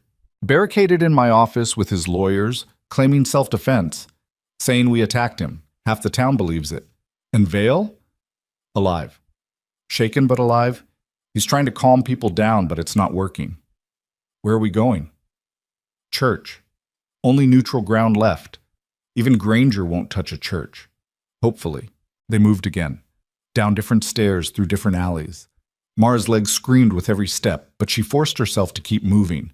Behind them, the sounds of the riot grew louder. Crashing, shouting, the town tearing itself apart. They passed a group of men fighting in the street, fists and blood and rage. The sheriff pulled them past quickly, gun drawn, warning anyone who got too close to back off. This is insane, Mara gasped. The whole town's gone mad. That's what happens when fear meets anger, the sheriff said. People stop thinking, just react. They rounded a corner and nearly ran into 3 of Granger's men, armed, looking for trouble. The scarred man from the past was there. His eyes lit up when he saw Mara. There she is. The lying... Rowan's rifle came up, the barrel inches from the man's face. Move. You gonna shoot me in front of the sheriff? If I have to. That's murder. That's self-defense. You're armed, threatening civilians. Sheriff, back me up here. Coltrane's gun was already out. He's right. Walk away. Last chance. The 3 men looked at each other, calculating. The riot had emboldened them, but 3 guns pointing at you had a way of clarifying priorities. This isn't over, the scarred man said. Keep telling yourself that, Rowan replied. They backed off, disappeared into the chaos. But Mara knew they'd be back. Men like that didn't forget humiliation. The church was just ahead. Small building, white paint peeling, but solid. A place that had stood through storms and time and human ugliness. The sheriff unlocked the door with a key from his belt. You'll be safe here. Granger won't touch a church. Even he has limits. You hope, Rowan said. I hope. The sheriff looked at Mara. Vale wants your testimony tonight. Everything written down. Can you do that? Yes. Good. I'll bring him here after dark. Until then, stay inside. Don't open the door for anyone but me or Vale. And I mean anyone. What about you? Mara asked. What are you going to do? Try to keep this town from burning itself down. He looked exhausted, like he'd aged 10 years in the last hour. Never thought I'd see the day Red Creek turned on itself like this. But Granger's got people convinced you're the enemy, not him, you. How do we fix that? We don't. Vale does, with the law, with facts. But that takes time. And time is something we're running out of. He left, locked them in again. The church was empty. Quiet. Pews lined up in neat rows. An altar at the front. windows that let in gray light but no warmth. The silence was almost oppressive after the chaos outside. Eli wandered toward the front, looking around with the curiosity of a child discovering something new. "I've never been in a church before." "Your father wasn't religious," Mara said. "Neither am I." "What's it for?" "People come here when they need hope, when they need to believe things will get better." "Does it work?" Mara looked at the altar, at the simple cross hanging above it. "I don't know, maybe for some people. Maybe belief is enough sometimes." "Do you believe in anything?" The question caught her off guard. Did she? After everything, Thomas's death, the running, the fear, what did she believe in? "I believe people can choose to be good," she said finally. "Even when it's hard, even when it costs them. I believe that matters." Eli touched one of the pews, running his small hand along the worn wood. "Do you think Papa's in heaven?" The question stabbed through Mara's chest. She'd been avoiding thinking about it, about where Thomas was now, if he was anywhere at all. I think if there is a heaven, he's there, looking out for us." Then why didn't he stop the bad things from happening? Out of the mouths of children, the questions adults spent lifetimes avoiding. Because heaven doesn't work that way. People have to stop bad things. Not spirits, not prayers, just people. Like Rowan? Yeah, like Rowan. Rowan was checking the windows, making sure they were secure. He moved through the church like it was enemy territory, trusting nothing, testing locks, looking for weak points, always prepared. "You think he's really going to stay?" Eli asked quietly. "After this is over?" "I don't know, baby. I want him to." "Me too." "Do you think he wants to?" Mara watched Rowan work. Methodical, careful. A man who'd spent years building walls around himself. "I think he's scared of wanting things, of losing them again." "But we're not going anywhere." "He doesn't know that. Not really. All he knows is that everyone he loved before is gone. That makes it hard to trust that we'll stay." "How do we make him trust?" "By being here, every day, until he believes it." Hours passed. Gray light faded to darker gray. Outside, the sounds of the riot continued. Sporadic. Angry. The town eating itself from the inside out. Mara tried to rest but couldn't. Her mind kept racing. What if Vale couldn't control this? What if the mob decided to storm the church? What if Granger's men came back with more people, more guns? Around 5, smoke started seeping under the door. Rowan was up instantly. "Fire! Something's burning!" He opened the door a crack. Thick smoke billowed in. Outside, orange light flickered. Not the church. Something nearby. A building. Maybe more than one. "Someone's torching the town," Rowan said. He slammed the door shut. "We need to move." "Where?" "The sheriff said, the sheriff's not here, and if those fires spread, this church goes up with us inside." He was right. Wooden building, old, dry. It would burn fast. They gathered their things. Rowan checked the back door. Clear, for now. "Stay close," he said. "We're going to the livery stable. Stone building. Won't burn. We hole up there until this passes." They slipped out the back. The air was thick with smoke, ash falling like snow. 3 buildings were burning now, maybe 4. People running everywhere. Some fighting the fires, some watching, some just running. The livery was 2 blocks away. They moved fast, staying to the shadows. Mara's leg protested, but adrenaline pushed her through. Eli stayed between her and Rowan, holding both their hands. They were halfway there when they heard horses, riders, coming fast. Rowan pulled them into an alley, pressed against the wall. The riders thundered past. 6 of them. Granger's men, armed, looking for something, looking for them. "They're hunting us," Mara whispered. "I know. Move." They ran, as fast as Mara's leg would allow. The livery appeared ahead. The door was open. They ducked inside. The building smelled like horses and hay and leather. Dark, quiet, safe. For now. Rowan barred the door, found a ladder leading to a loft. "Up, now!" They climbed. The loft was full of hay bales. Good cover.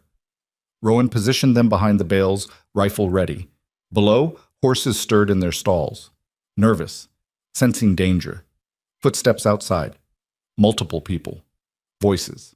"Check every building. They're here somewhere." Boss wants them alive, the woman especially. She's got more information. What about the man? Him? Boss said, do whatever. Just make sure he doesn't interfere again. The voices moved on, but they'd be back. Systematic search, only a matter of time. We can't stay here, Mara whispered. Can't leave either. Not with them out there. So what do we do? Rowan didn't answer. He was thinking, planning, looking for angles. There's a horse down there, he said finally. Big one. Could carry all three of us if we don't push too hard. You want to ride out? In the middle of this?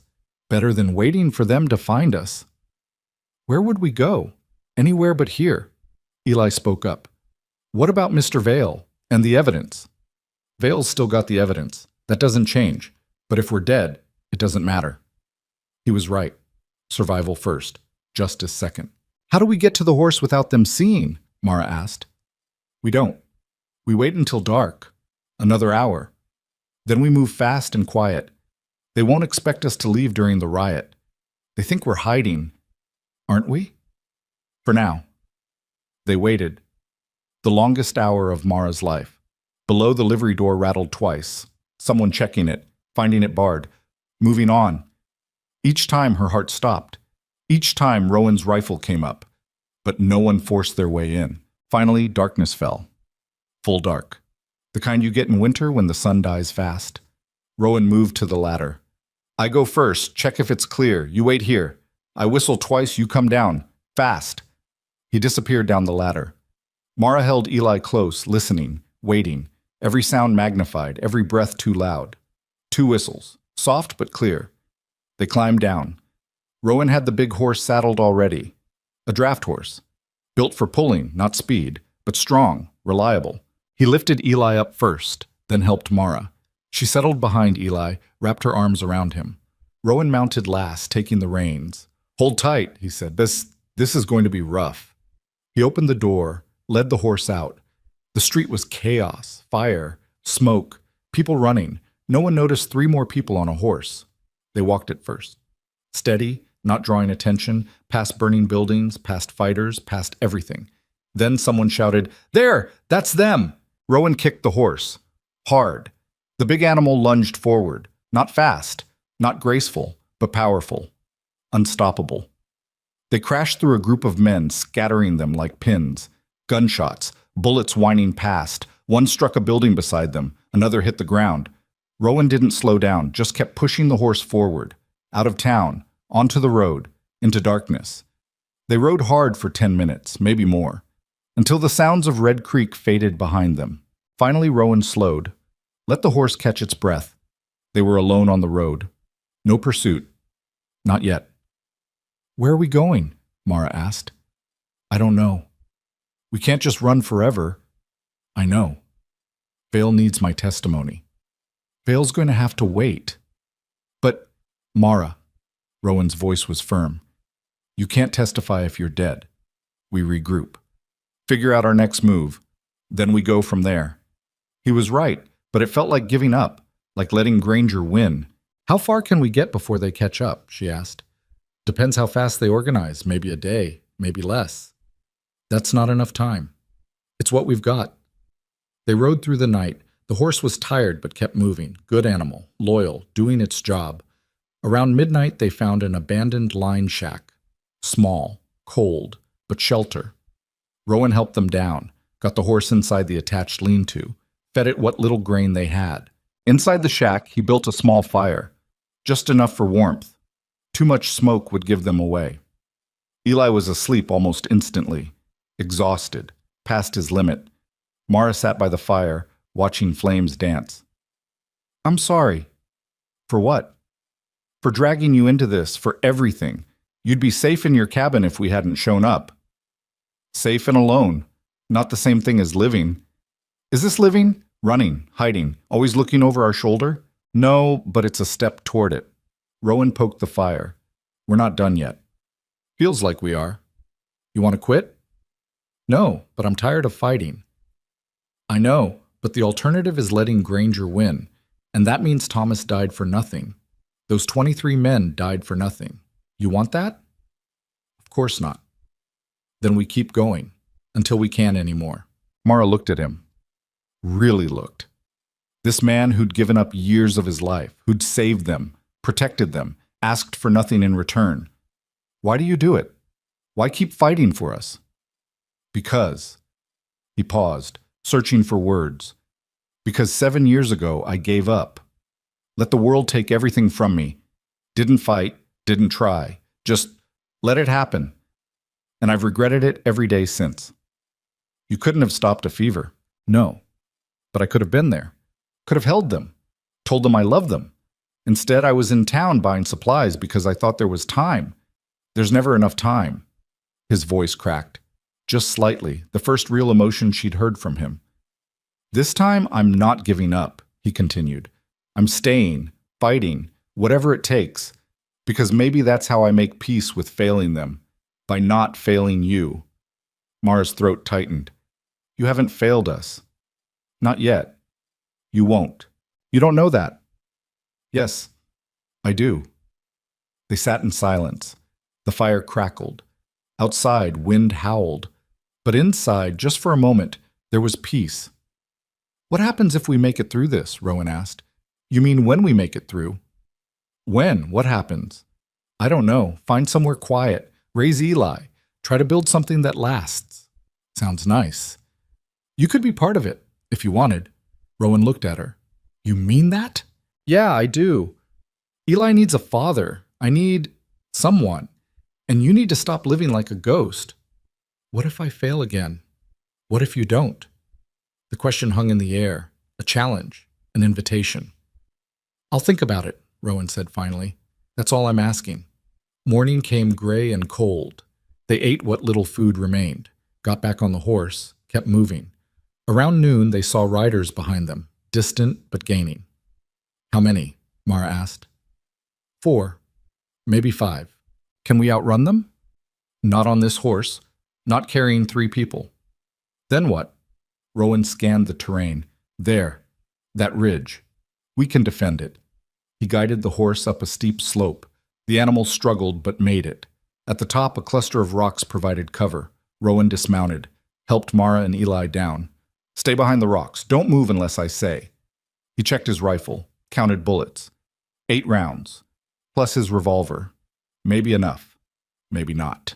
The riders got closer, 5 of them, including the scarred man. They stopped at the base of the ridge, looking up, calculating. The scarred man cupped his hands. You're trapped up there. Come down and maybe we let the kid live. Rowan's answer was simple. He fired once. The bullet kicked up dirt 2 feet in front of the man's horse. Next one goes through your chest, Rowan called back. You'll run out of bullets eventually. Want to find out how long that takes? Standoff. The 5 men looked at each other, arguing, deciding. Then one of them spurred his horse forward, charging up the slope. Rowan waited, calm, patient. The horse got halfway up. He fired. The rider fell. The horse panicked, ran back down. Anyone else? Rowan asked. No one moved. The wounded man crawled away, cursing. This is stupid, one of them shouted. Granger's not paying us enough to die. Then leave, Rowan said, more arguing below. Finally, 3 of them turned their horses, rode away. The scarred man and 1 other stayed, but they didn't advance, just watched. They're waiting for reinforcements, Rowan said quietly. How long do we have? Hour, maybe 2. What do we do? We make them think we're staying, then we slip out the back way after dark. There's a back way. There's always a back way. Just have to find it. They waited through the afternoon. The 2 men below didn't move. Just watched. Waiting. As the sun started dropping, Rowan scouted behind the ridge. Found a narrow path down the opposite side. Steep. Dangerous. But possible. We go when it's full dark, he said. Leave the horse. It'll slow us down. Where do we go? There's a trading post about 10 miles east, run by a man named Boone, old friend. He'll help. You sure? No, but it's our best option. Darkness fell. Rowan waited another hour, making sure the men below couldn't see. Then they moved. Down the back path, slow, careful. Mara's legs screaming, Eli between them, 1 foot in front of the other. They made it to the bottom, started walking east, fast as they could manage. Behind them, shouts. The men had realized they were gone. But by then, it was too late. They were shadows in the darkness. Gone. They walked through the night. Eli rode on Rowan's shoulders when he got too tired. Mara pushed through pain that would have dropped most people, but she didn't complain, didn't stop. Dawn was breaking when they saw the trading post. Small building, smoke rising from the chimney. Rowan knocked, hard. A voice from inside. "We're closed." "Boone, it's Rowan Creed." Silence. Then bolt sliding. The door opened. A man stood there, 60-ish, weathered face, but his eyes went wide when he saw Rowan. "Well, I'll be damned. Thought you were dead." "Close enough. We need help." Boone looked at Mara and Eli, took in their condition. "Come in, quickly." They stumbled inside. Warmth hit like a physical force. Mara nearly collapsed. Boone caught her. "Easy now. Got you. You're safe here." "We're being hunted," Rowan said. "Granger's men." "Silas Granger? That bastard? What'd you do to piss him off?" "Long story." "Well, you better tell me quick, because if his men are coming here, I need to know what I'm dealing with." Rowan told him. Everything. The mine collapse, the evidence, the chase. All of it. When he finished, Boone whistled low. "You don't do anything small, do you?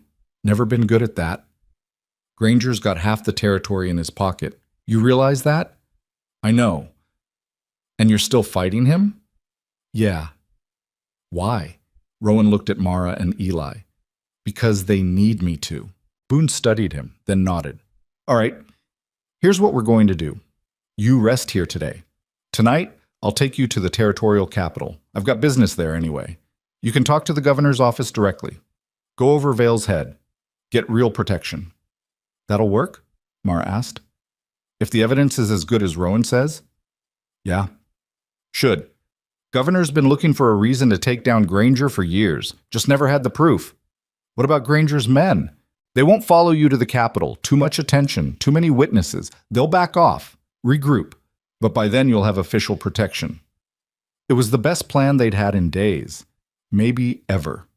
They rested, really rested. Boone fed them, gave them beds, stood watch while they slept. That night he loaded them into a wagon, covered them with canvas and supplies. Anyone looking would just see a supply run. They left under cover of darkness. The journey took 3 days. Long, uncomfortable, but safe. The capital was bigger than Red Creek, bigger than anywhere Mara had seen. Buildings, people, soldiers, real civilization. Boone took them straight to the governor's office. Used connections Mara didn't know he had. Got them in front of the territorial attorney general within hours. Mara told her story again, showed the evidence. The attorney general listened, really listened. "This is extraordinary," he said when she finished, "and damning. We'll need to coordinate with Vale, get his case files, but Mrs. Whitlock, you've done something remarkable here. I just want justice. You'll get it, I promise you that." Promises.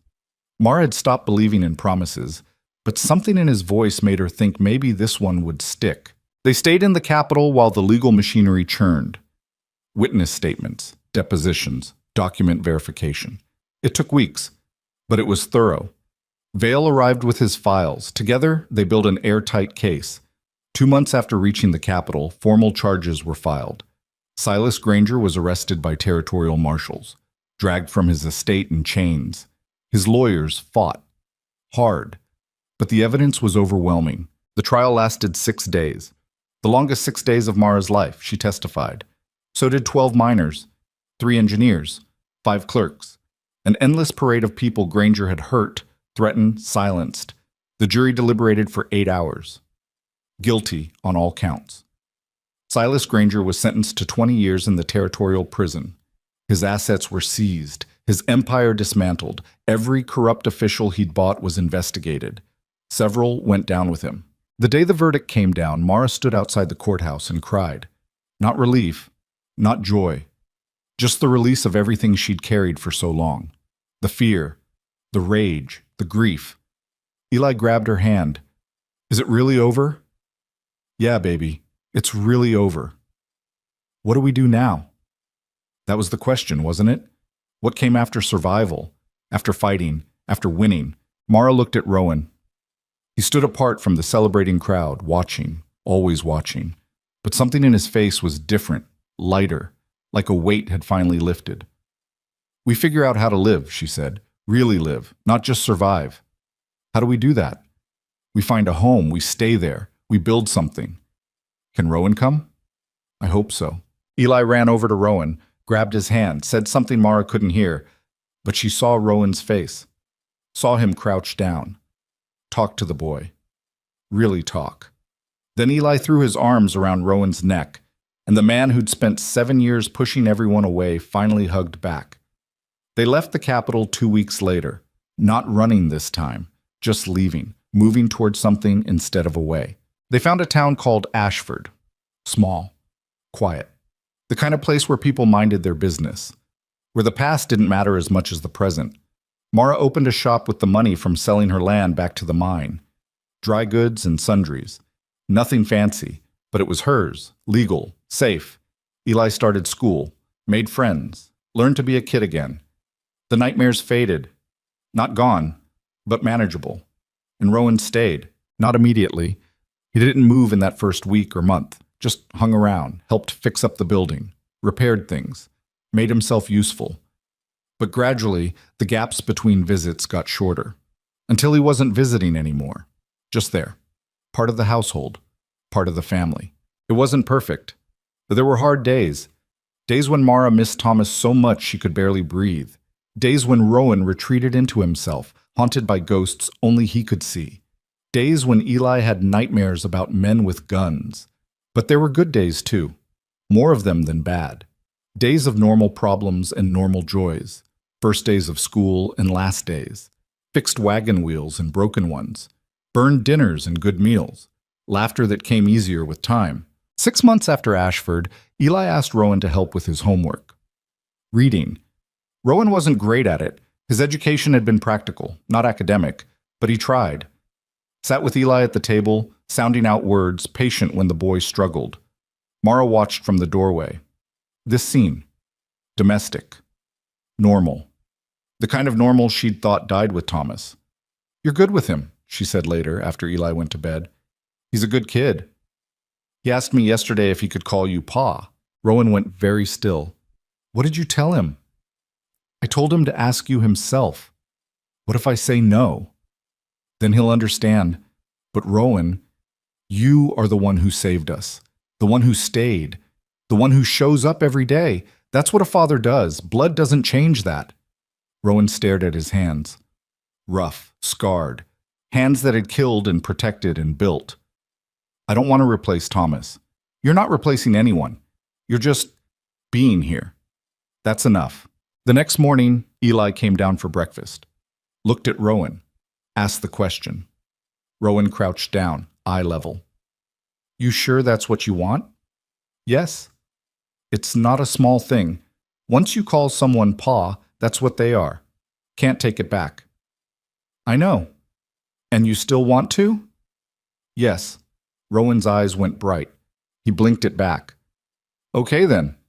Yeah, you can call me Pa." Eli threw his arms around Rowan's neck, held tight, and the man who'd spent 7 years building walls finally let them fall. 1 year became 2, 2 became 3, 3 became 5. The shop did well. Eli grew, shot up like a weed, losing that little boy's softness, started looking like Thomas around the eyes. But he had Rowan's steady temperament, the best of both men. Rowan taught him things. How to ride, how to fish, how to fix things with his hands, how to stand up when standing was hard. Not replacing Thomas, just being present, being there. And Mara learned to live again. Not just survive, actually live. She laughed more, smiled easier. The lines around her eyes came from joy instead of worry. She built friendships in town, became part of the community, stopped looking over her shoulder every time a stranger walked by. One evening, 5 years after Red Creek, she found Rowan on the porch, watching the sunset. He did that sometimes, just sat and watched the world turn. She sat beside him. "What are you thinking about?" "Nothing." "Liar." He smiled, slight but real. "Thinking about how I ended up here." "Regrets?" "No, surprises." "Good ones?" "Yeah, good ones." He looked at her. I thought I was done. After Sarah and Jacob, thought that was it, just existing until I didn't anymore. What changed? Kid knocked on my door, asked for help, and I couldn't say no. Best decision you ever made. Maybe. He was quiet a moment. I still miss them, Sarah, Jacob, every day. I know I miss Thomas too, probably always will. Does it get easier? No, but you get stronger, learn to carry it better, and you learn that loving again doesn't mean forgetting. It just means you're brave enough to risk your heart twice. They sat in comfortable silence. Inside, Eli was doing homework. Normal kid sounds. The sound of life continuing. Music drifted from somewhere down the street. Someone playing fiddle. Off-key but enthusiastic. A dog barked. Children laughed. All the sounds of a town settling in for evening. Thank you, Rowan said quietly. For what? For not letting me stay dead. Mara took his hand, rough and scarred and real. Thank you for pulling me out of the snow. Best decision I ever made. You already said that. Worth saying twice. The sun set. The stars came out. The world kept turning. And 3 people who'd almost died in that snow, who'd fought and bled and survived against odds that should have killed them, sat in the warmth of a home they'd built from ruins. Because that's what survival looks like. Not dramatic, not perfect, just people choosing to keep going, to build something instead of giving up, to find family in unexpected places. The frontier was hard, unforgiving. It took and rarely gave back. But sometimes, not often, but sometimes, it gave you a second chance. A knock on the door in the middle of a storm, a choice to help when it would be easier to turn away. And if you were very lucky, that choice became something more, something that looked like healing, like hope, like home. Rowan Creed pulled Mara Whitlock out of the snow because a frightened boy asked him to. That single act changed all 3 of their lives. Not easily, not perfectly, but completely. And in the end, that was enough. It was more than enough. It was everything. Years later, when Eli was grown with children of his own, he would tell them the story. How his mother fought an empire. How a lonely cowboy became a father. How 3 broken people built something that lasted. And his children would ask if it was true. And Eli would say yes. Every word. Because some stories aren't about being perfect. They're about being real. About showing up when it matters. About choosing to care when caring is dangerous. And sometimes, when you're very lucky, those choices echo forward. Into the future. Into lives not yet lived. Mara's shop stayed in the family for 3 generations. A testament to what one woman's courage built. The mine that killed Thomas was shut down permanently. Safety regulations were passed. Lives were saved because Mara refused to stay silent. And Rowan's cabin, abandoned for so many years, eventually became a place where lost travelers found shelter. Because word spread. About the man who'd lived there. Who'd saved a widow and her child. Who'd proved that even the loneliest people can find redemption. The frontier remembered them. Not as heroes. They would have hated that. But as people who'd faced impossible odds and refused to break. And maybe that's the only story worth telling. The one about ordinary people doing extraordinary things because someone needed them to. The one about choosing love over fear. The one about building homes from ruins. That story. Their story. The one that started with a knock on a door in a snowstorm and ended with a family